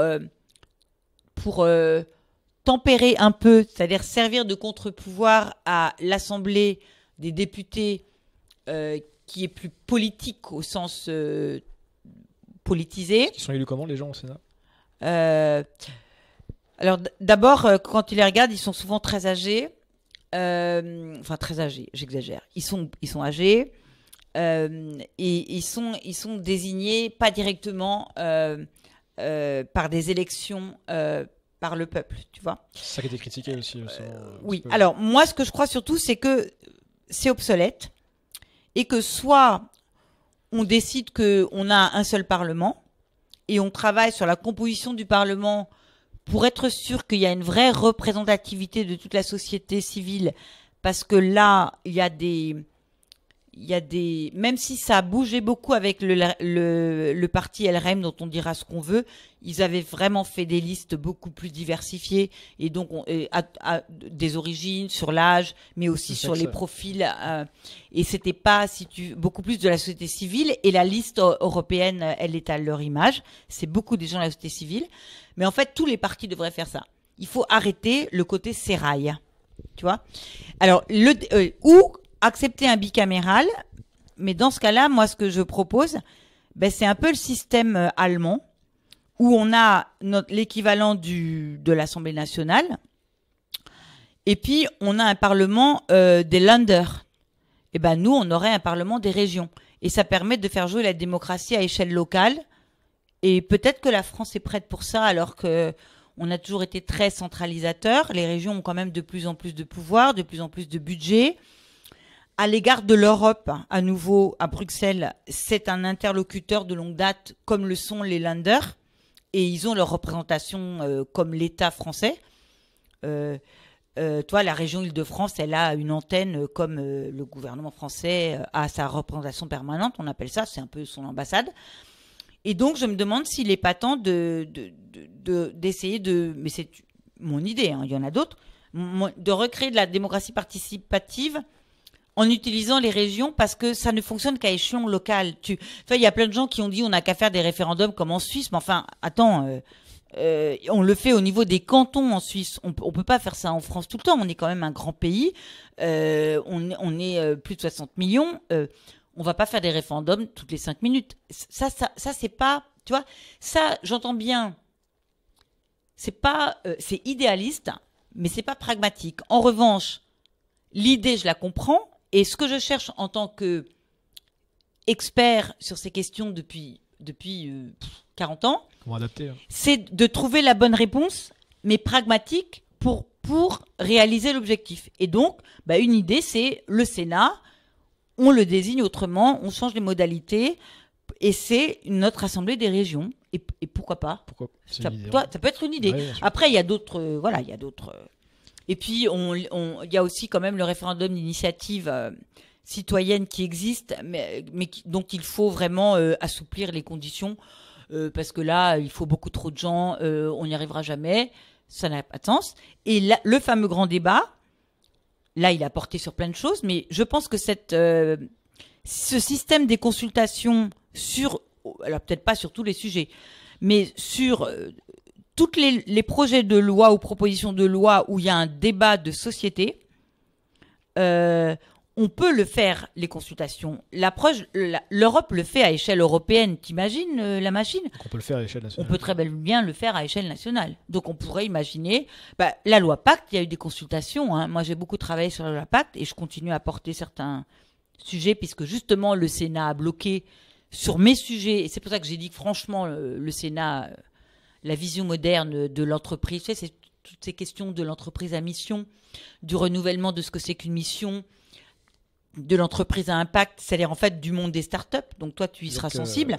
Donc j'ai poussé à fond. Des nouveaux statuts éventuellement de société ? Absolument. Et donc je suis pour. Et donc le Sénat qui a dit on n'en veut pas. Heureusement qu'on le rejoue à l'Assemblée nationale, mais du coup ils nous ont fait perdre du temps. Et ça montre à quel point ils sont quand même old fashion, pour pas parler, voilà, pour pas dire obsolète. Oui. Hein ? Voilà. Parce que le nouveau monde, c'est l'entreprise n'est pas là que pour faire du business.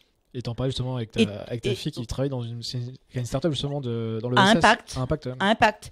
Et mon club Génération Start-upeuse, à l'heure actuelle, c'est 42, bientôt 43, et ça n'arrête pas. Projets à impact dans tous les domaines. Parce que votre génération, là on est en train de parler de la génération Y, donc, mais je pense que les petits aides pour ça, ils vont être pareils.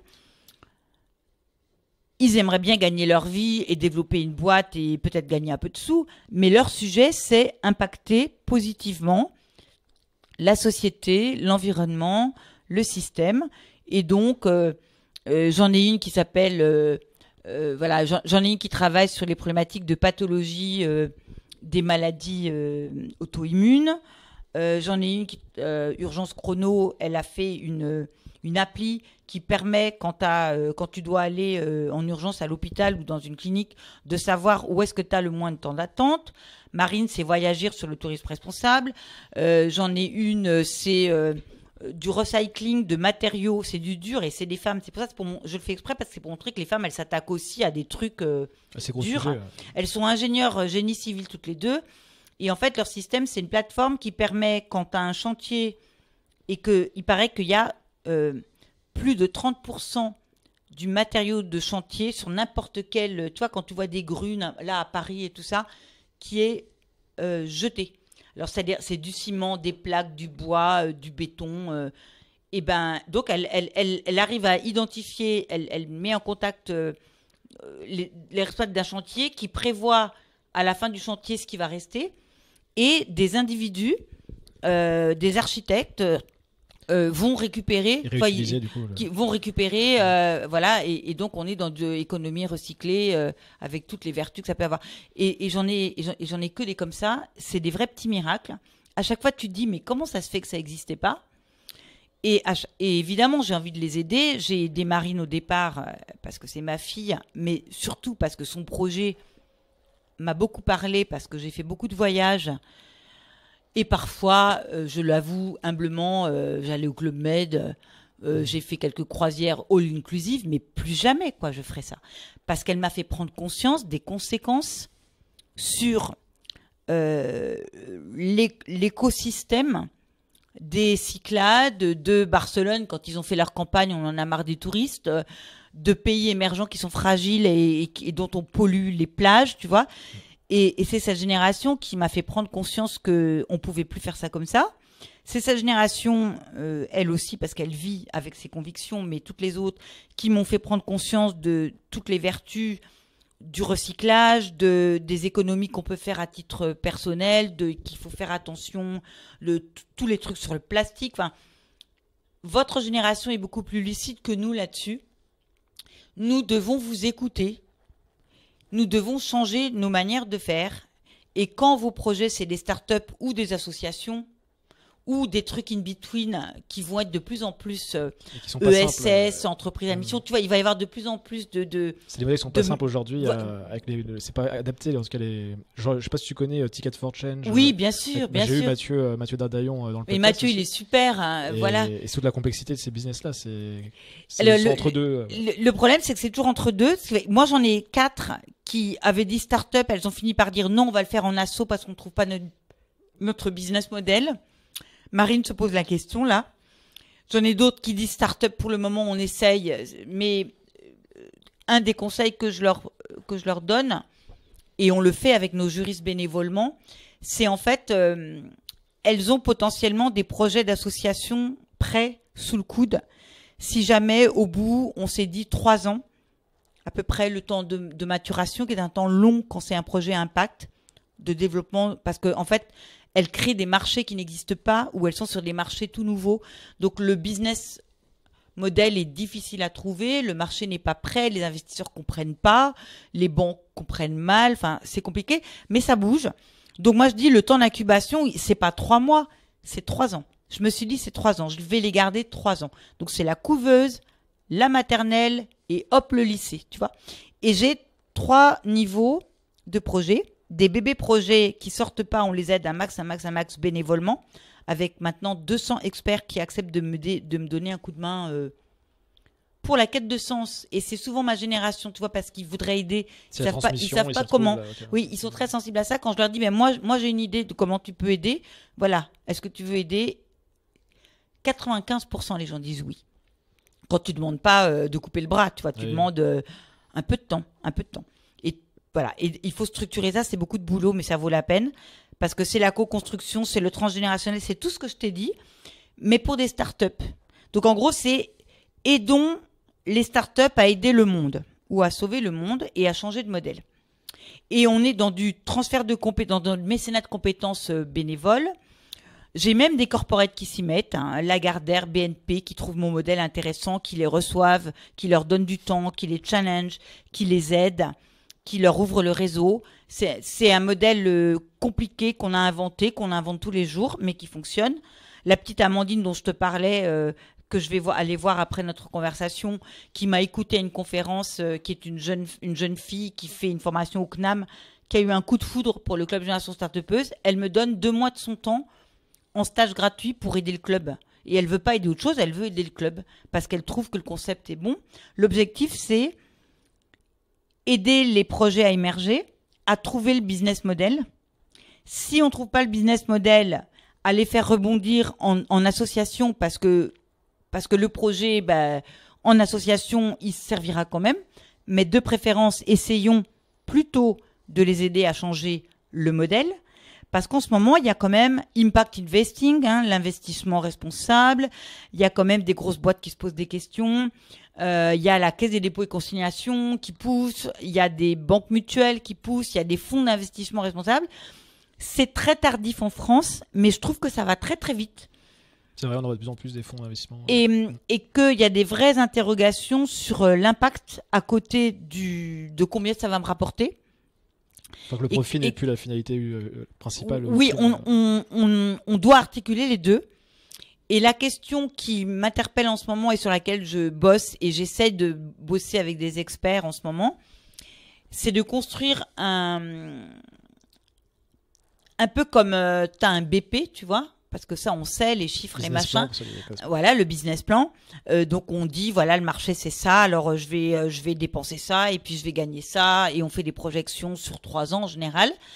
Mais faire un impact executive summary. Et c'est une idée de Marine, ma fille, qui m'a dit, tu pourrais proposer à tes startups de travailler sur un cadre commun, puis chacun va remplir et après on va voir ce que ça donne et on va les aider parce qu'elle a fait une formation en développement durable, donc elle est un peu structurée là-dessus, contrairement à moi qui vais au nez, puis j'y vais. À l'intuition, avec de l'enthousiasme, et puis j'ai lu, je sais lire heureusement, j'ai lu 660 pages sur les objectifs de développement durable qu'on appelle aussi en anglais les Global Goals de l'ONU, donc je commence à comprendre quand même depuis le mois de septembre. Et là, on a 15 pages. L'objectif, c'est de réduire encore 15 pages sur 660.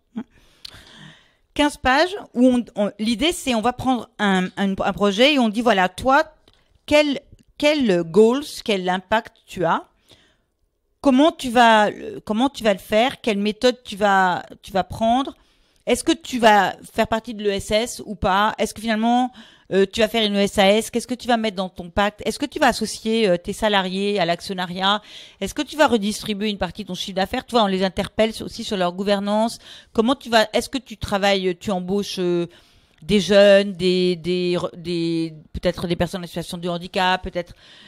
Est-ce que tu as travaillé sur ton empreinte écologique? Tu vois, on les fait réfléchir à la fois sur leur cœur de business, mais aussi sur leur manière de le faire. Oui, c'est pas que l'activité, c'est la manière de. Il y a aussi la manière de le faire, tu vois, d'intégrer, voilà, par exemple, le fait d'être sur un hébergeur français. Je leur dis que si tu es un hébergeur anglo-saxon, moi, j'ai pas tellement envie de t'aider parce que il y a quand même un sujet là-dessus. Mais aussi des trucs techniques du genre, est-ce que tu as bien protégé tes noms de domaine, est-ce que tu as bien protégé, est-ce que tu as bien compris ce que c'est que les RGPD, donc on les aide tous azimuts, l'idée étant qu'elles soient le moins fragiles possible et qu'elles puissent aller monter, développer leur projet. Et j'avoue que ce projet-là, qui est un projet bénévole en plus de mon job, comme c'est la transmission à la génération de mes enfants, mes étudiants, les jeunes filles et jeunes hommes que je rencontre, mais surtout jeunes filles et ma fille finalement, tu vois, je reviens au trip de la transmission et de qu'est-ce que je peux faire pour ma fille au-delà de ce que je fais comme maman. Là, c'est qu'est-ce que je peux faire comme ma fille parce que je suis censée être une référente, une expert, quelqu'un qui a beaucoup de réseaux, quelqu'un qui peut ouvrir des portes je mets un pluriel pour ceux qui m'écoutent, ne peuvent pas avoir parce qu'elles n'ont pas forcément mon réseau, parce que parce que je le mets à disposition. Et by the way, je suis sortie de la génération Y, j'en aide beaucoup de la génération Y, mais dans mon club, j'ai 5 projets qui sont portés par des femmes de mon âge, parce que je n'ai aucun racisme anti-âge. On revient à la problématique de tout à l'heure. Si ces femmes, parce qu'elles ont une deuxième vie, ayant été la plupart du temps licenciées ou ayant fait des burn-out et étant mises de côté, ou simplement ayant décidé parce qu'elles ne trouvent plus de sens à ce qu'elles font dans leur job, de faire autre chose, ont des projets qui correspondent à des startups à impact. Non seulement je les accueille, mais en plus, je vois comment la communauté de startups fonctionne entre elles. Au-delà de l'expertise délivrée par les experts vers les startups, il y a aussi en plateau, tu vois, la communauté de startups qui s'aide. Parce qu'on l'a dit tout à l'heure, une caractéristique de la génération Y, c'est le partage. Et les startups aussi, de manière générale. Mais parce que les startups, elles ont beaucoup été créées par votre génération. Et donc, en fait, les plus âgées, elles savent pas faire ça, mais elles les regardent, elles s'en inspirent, elles font pareil, et en fait, elles sont très heureuses de faire pareil, parce que ce que toi, tu sais pas faire, le voisin sait le faire. Et si le voisin veut bien partager, c'est du give and take. Et après, on donne aussi dans l'autre sens. Tu vois, give and take. Le réseau, c'est du give and take. C'est pas notre génération, on était dans tech and tech. Et puis des gens comme moi, on est un peu malade, c'était du give and give. C'est-à-dire, j'arrête pas de donner, personne me rend. Là, je donne, mais ces jeunes femmes et ces femmes, elles rendent d'abord parce qu'elles sont reconnaissantes. Elles rendent parce que celles qui sont un peu sorties du lot, parce qu'elles, ça y est, elles se sont développées, elles sont dans ce que j'appelle la phase 3, elles ont réussi une levée de fonds, elles ont fait leur premier chiffre d'affaires. Elles vont venir aider les autres, tu vois. Et pour moi, c'est quoi ça? C'est juste la construction individuelle, collective. Tu sais, c'est la théorie du colibri. Le fameux colibri, on en a parlé plus tôt sur l'aspect environnemental, mais en fait, avec Pierre Rabhi, mais alors, voilà, c'est le colibri de Pierre Rabhi. C'est chacun à sa mesure, dans son domaine, dans son secteur, fait un petit quelque chose pour quoi faire? Changer le monde. Changer le monde, changer de modèle, changer les rapports humains, changer le rapport à l'entreprise, changer le fait que l'entreprise peut faire du business proprement et puis peut ne pas avoir comme idée seulement de faire du chiffre d'affaires. Mais alors déjà, on lui demande de le faire correctement, mais là, on va plus loin avec la loi Pacte puisqu'on leur propose, et puis choisira qui veut, de carrément avoir une mission. Et en fait, toutes les startups à impact, elles ont déjà leur mission. La seule chose, c'est que on leur a pas fait formuler. Mais en fait, c'est elles qui vont le faire le plus facilement parce qu'elles ont une vision. Et quand on va leur dire, c'est quoi ta mission, ça va sortir tout seul. Et c'est ce fameux Impact Exec Summary qu'on est en train de construire ensemble. J'espère l'avoir fait pour novembre, au moment du Women's Forum.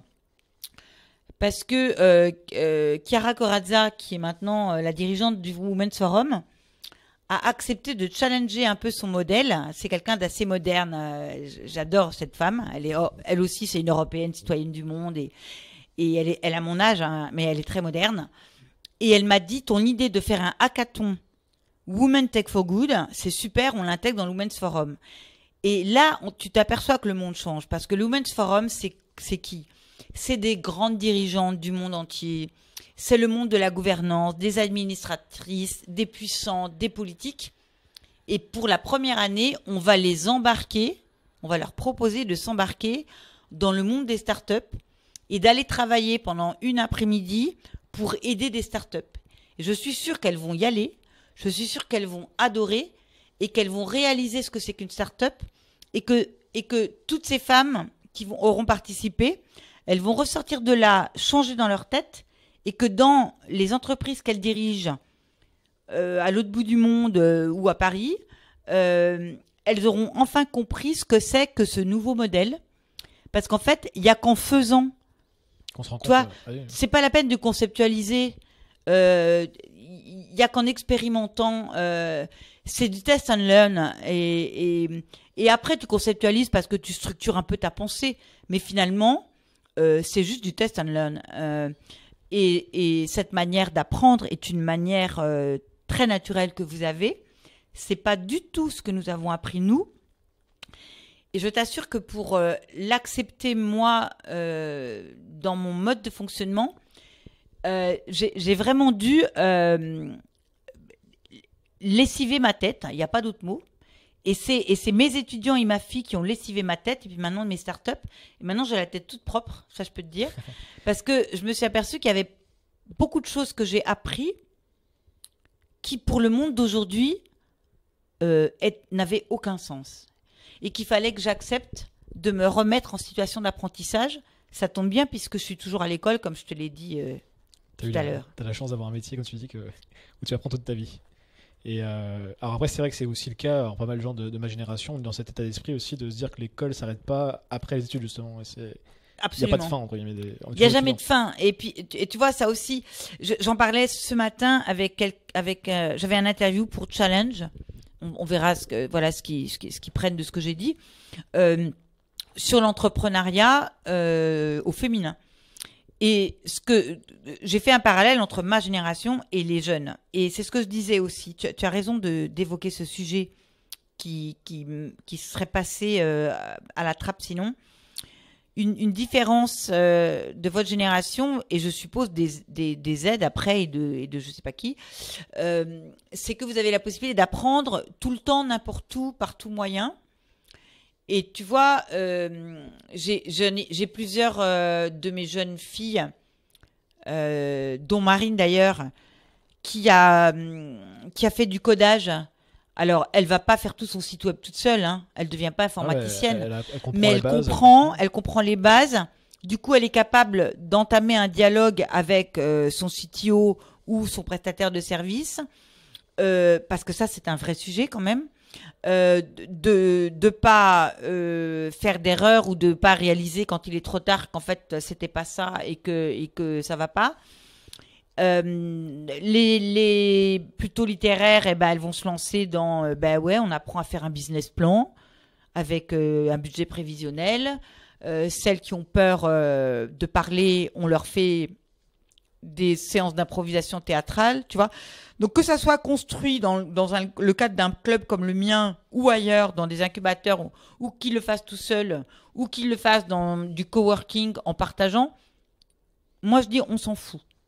Tout est bon à prendre, tout accompagnement, toute modalité, le mentoring, le coaching, le coworking, le travail en équipe, aller faire des stages dans les startups, faire travailler les corporates avec les startups. Il faut vraiment Tu vois, il faut sortir des cases, il faut sortir de toutes ces tranchées qui construisent le monde de la France d'avant. Il faut de la porosité partout. Les vieux, les jeunes, les diversités d'origine, les immigrés. Tiens, on revient à mon premier sujet. On a énormément d'immigrés. Faut pas rêver. C'est des immigrés politiques. C'est des gens qui sont diplômés. C'est des gens qui ont beaucoup de choses à apporter à notre société. Ils rêvent quand là ils n'ont pas de job, vous leur dites viens faire un stage de 2 mois dans ma start-up et ils vont faire le cahier des charges du site web et au moins ils auront un peu de sens, ils auront l'impression d'exister au lieu d'être des parias de la société parce qu'il n'y a pas d'autre mot, alors qu'ils avaient des jobs d'informaticiens dans leur pays, tu vois, ou des ingénieurs, je sais pas quoi, ou des artistes. Ils doivent partir du bas de l'échelle complètement quand ils arrivent ils repartent à zéro. Alors, tu sais, moi en ce moment, je m'aperçois, c'est Uber et les taxis. Hein. T'en as plein qui sont là parce que c'est leur manière de vivre. Il y en a plein qui travaillent dans les restaurants, il y en a plein qui font des petits boulots. Et tous ces gens-là, quand tu leur parles, tu t'aperçois qu'ils sont hyper diplômés. C'est des artistes, des ingénieurs, c'est les intellos en fait. C'est les intellos qui sont partis les premiers. C'est toujours les intellos qui partent les premiers. Moi, je l'ai vécu avec ma maman parce qu'il y a eu la 2e génération. Il y a eu la guerre avec Milosevic et j'avais une partie de ma famille qui était restée en Yougoslavie. Et ceux de mon âge, ils sont partis aux États-Unis. Ils étaient diplômés ingénieurs. Ils sont partis à Toulouse. Ils travaillent pour Airbus. Ils sont pas rentrés. Ils sont pas rentrés à Belgrade. Et ils sont pas rentrés à Belgrade. C'était des ingénieurs. Ils avaient 30 ans. Ils ont dit cette guerre-là, c'est pas ma guerre. Ils se sont barrés. Ils sont venus en France, aux États-Unis, il y en a en Argentine. Ma famille, comme c'est la 2e génération d'exil, tu vois. Et ces gens-là, c'est des cerveaux bien faits, des têtes bien faites. C'est une richesse pour la France. Et si j'ai un seul message à faire passer après le message sur les startups et la génération Y et le fait qu'il faut aider les projets à impact par tous les moyens, c'est arrêter de penser que l'immigré est à votre charge, que l'immigré est un couteau entre les dents, que l'immigré est un terroriste. Arrêtez le repli sur vous, qui est un réflexe quand même très franco-français parfois, tu vois, qui vient vraiment des tripes, je crois. Vous êtes tous quasiment des immigrés, des fils d'immigrés, des petits-fils d'immigrés. 70% de la population. C'est sûr. Tu vois ? Et ces gens-là peuvent vous apporter des choses si vous les intégrez et si vous les acceptez tels qu'ils sont. Et là, il y a du travail des associations, il y a du travail pour les startups, il y a du travail pour le gouvernement sans doute, mais la politique publique ne peut pas tout faire. Et donc, on ne peut pas avoir peur de ces gens-là. Voilà. Il faut les sauver parce qu'en les sauvant, on sauvera la France. Aussi, hein. On se sauvera, nous. On sauvera l'Europe, on sauvera la France. Voilà, tu vois, on a absorbé les Polonais, les Espagnols, il y a eu des vagues, tu sais, d'immigration politique ou économique, et les Algériens pour d'autres raisons. Et là, voilà, la seule chose, c'est que c'est un peu plus compliqué, ils viennent un peu de partout et qu'il y en a peut-être plus. Quand on regarde les chiffres, tu sais, en France, il n'y en a pas tant que ça.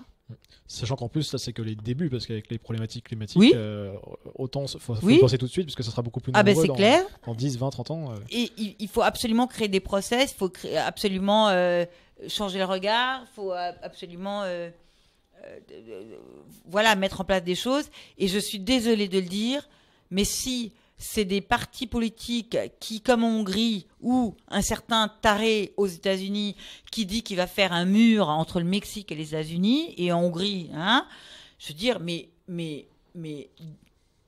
détrôner ces gens-là, et j'utilise bien le mot de trône pour une raison, voilà, parce que pour moi, ces gens, ils ont été élus, mais en fait, ils règnent comme des rois de l'ancien temps, avec un pouvoir vertical.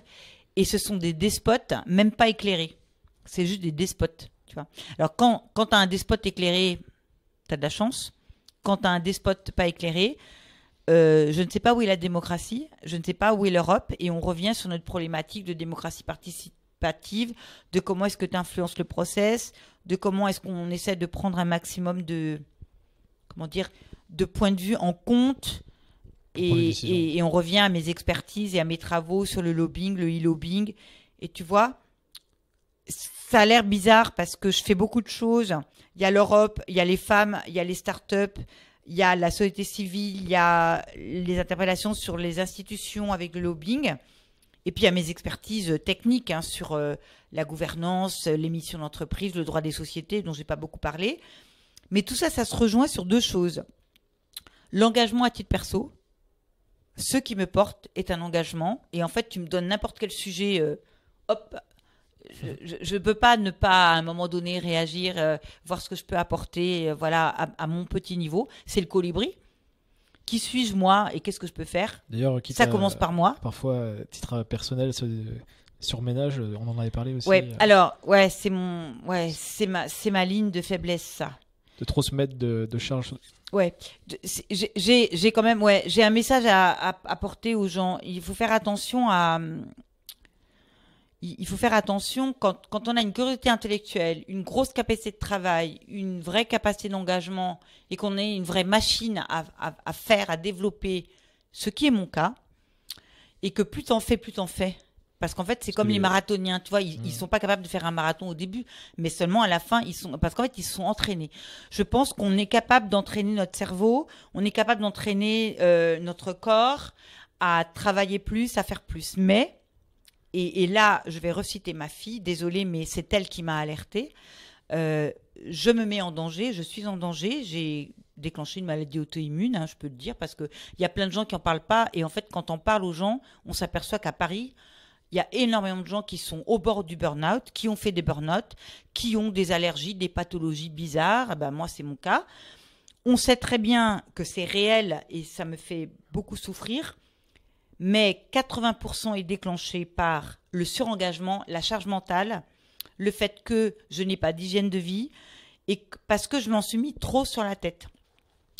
Et ma fille et tous les proches et tous les gens qui me côtoient me disent, me supplient même, ils me supplient, Marine, elle me supplie, non pas de tout arrêter, mais de prioriser, de savoir faire des pauses, parce que on revient à l'idée de flux tout à l'heure, mais là on parlait du flux d'informations et du problème de concentration des jeunes. Et là, c'est un flux de projet. C'est le même phénomène à un autre niveau. Il y a aussi le flux d'informations. Je suis tout le temps sur les réseaux sociaux. Je vois tout le temps des trucs qui m'intéressent. Je suis tout le temps en train de me dire « Ah, mais ça peut intéresser mes étudiants. Ah, mais ça peut intéresser telle start-up. Ah, mais ça peut intéresser mon ami. » Et j'arrête pas. Tu vois, je suis un peu une passeuse d'informations. Et je réalise que ça me prend 3 ou 4 heures par jour. À connecter comme ça les infos, voilà. les gens. Et que les 3 ou 4 heures par jour, c'est 3 ou 4 heures par nuit. Et que ça explique les 14 heures de travail, y compris le week-end et sans vacances. Et là, j'ai atteint ma limite et je dis aux gens, ça, faites pas comme moi, je vous en supplie. C'est très dangereux. On est plusieurs de ma génération à être tombés dans ce piège-là parce qu'on avait une structuration mentale de « tu dois faire ». Et j'espère que votre génération, on en parle beaucoup avec Marine, on avait fait un 4 mains là-dessus et elle l'avait dit gentiment, mais elle l'avait dit. Maman n'est pas un modèle pour moi.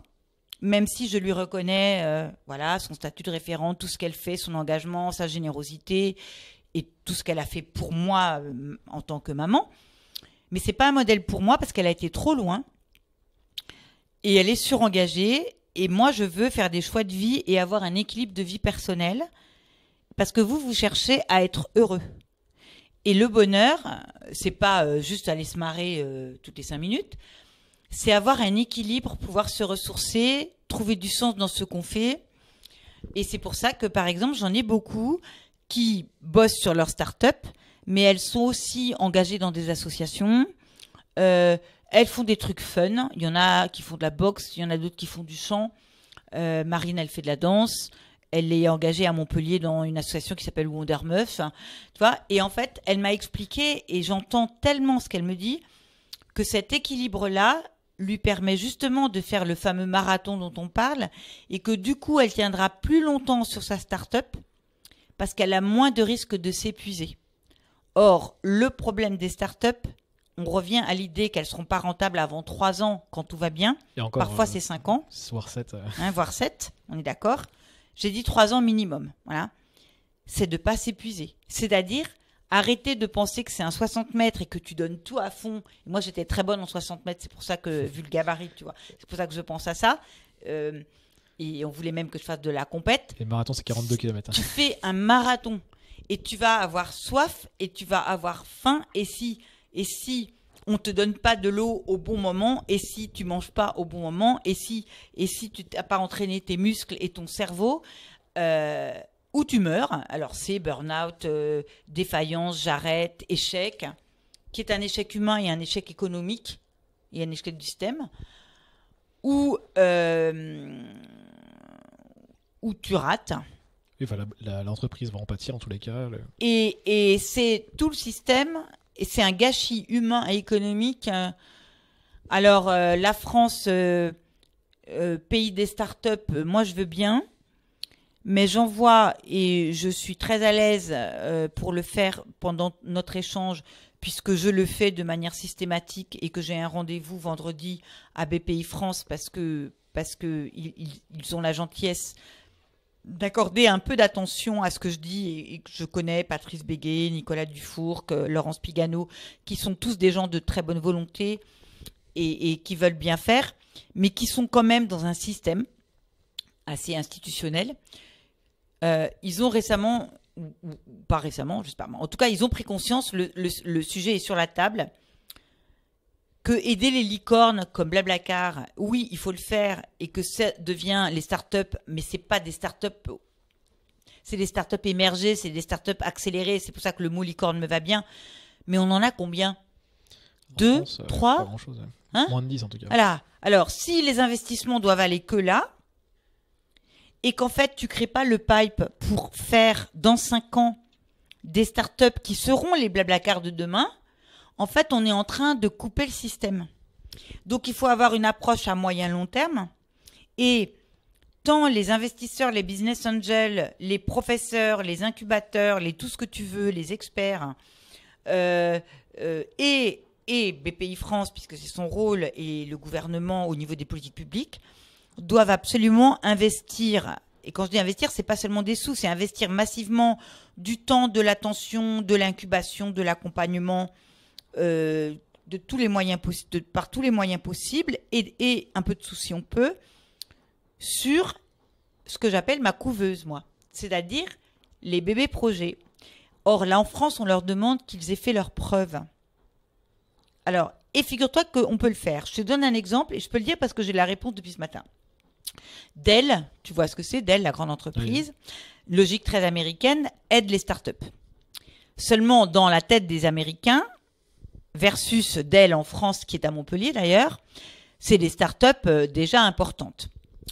Grâce à une femme que je connais qui s'appelle Florence Roupion, qui est à Dell, on a réussi à faire comprendre à Dell, États-Unis, que si elle voulait aider des startups en France, il fallait baisser le niveau d'accompagnement, de sélection pour les accompagner. Les accompagner plutôt dans leur processus, ouais. Enfin, dans leur voilà. histoire. Et que des startups à 4 briques, on n'en avait pas, surtout quand c'était des startups montées par des femmes, parce qu'elles veulent aider des femmes, c'est le programme Dwen, ok, et des projets à impact. Donc quand tu as femme plus projet à impact, tu as tout faux. Si tu cherches du 4 millions, même à 1 million, il n'y en a pas beaucoup, hein.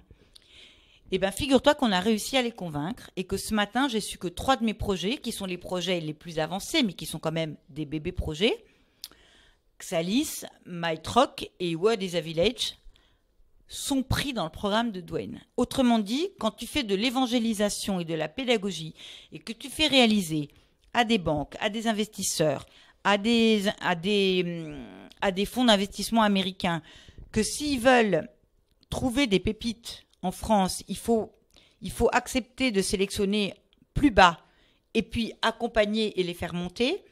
C'est un travail de fourmi.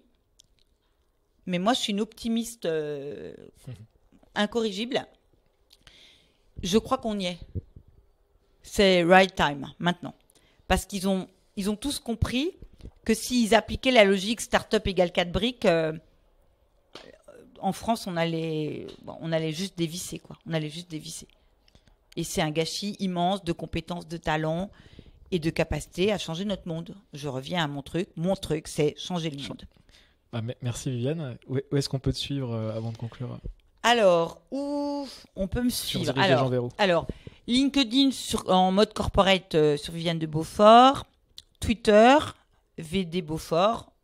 Ton blog, du coup, je mettrai les liens de toute façon. Mon blog, j'ai un blog gender et un blog Europe. C'est facile, c'est gender.vivianedebeaufort.fr, europe.vivianedebeaufort.fr. Et puis en fait, je m'en aperçois même pas moi, je m'en suis aperçue l'autre fois parce que je cherchais un document. Donc je me suis googlisée toute seule. Quand tu tapes Viviane de Beaufort, ah oui, j'ai une chaîne YouTube aussi avec des playlists. J'ai Pinterest aussi avec des playlists, mais c'est pas ma déco parce que moi je fais que bosser. J'ai une playlist startup, une playlist DRH parce que je m'intéresse beaucoup à la problématique des talents, une playlist SEO, site web, créer son site web parce que c'est des. En fait, j'essaie de capitaliser puis je le donne à mes startups. Donc si vous voulez me trouver, vous allez facilement me trouver. Facilement. Vous tapez Viviane de Beaufort sur Google. Ouais, voilà. Bien. Ou d'autres moteurs de recherche, parce que moi j'aime bien. Je préfère Lilo. Hein, voilà, Lilo c'est bien. N'allez pas sur Google alors. Non, pas sur Google. Lilo par exemple, c'est bien Lilo. Parce qu'il y a des petites gouttes, puis à chaque fois vous pouvez aider des associations. Très bien, merci Viviane. Merci à toi. À bientôt. Merci d'avoir écouté cet épisode jusqu'au bout. Vous pouvez retrouver toutes les notes de l'émission sur le site jckurdali.org. Il y aura les livres mentionnés, les ressources, etc. Donc Kurdali, c'est Kurdali. Profitez-en pour vous inscrire pour ne pas louper les prochains épisodes. Et pour m'aider, vous pouvez faire deux choses. Partagez à vos amis l'épisode ou le podcast ou mon site. Et mettez 5 étoiles sur iTunes. C'est ce qui permet d'avoir le plus de visibilité pour les podcasts. C'est comme ça qu'on gagne en visibilité. Donc c'est important. Je vous dis à lundi prochain pour un nouvel épisode de Conversation avec JCK. Allez, à plus.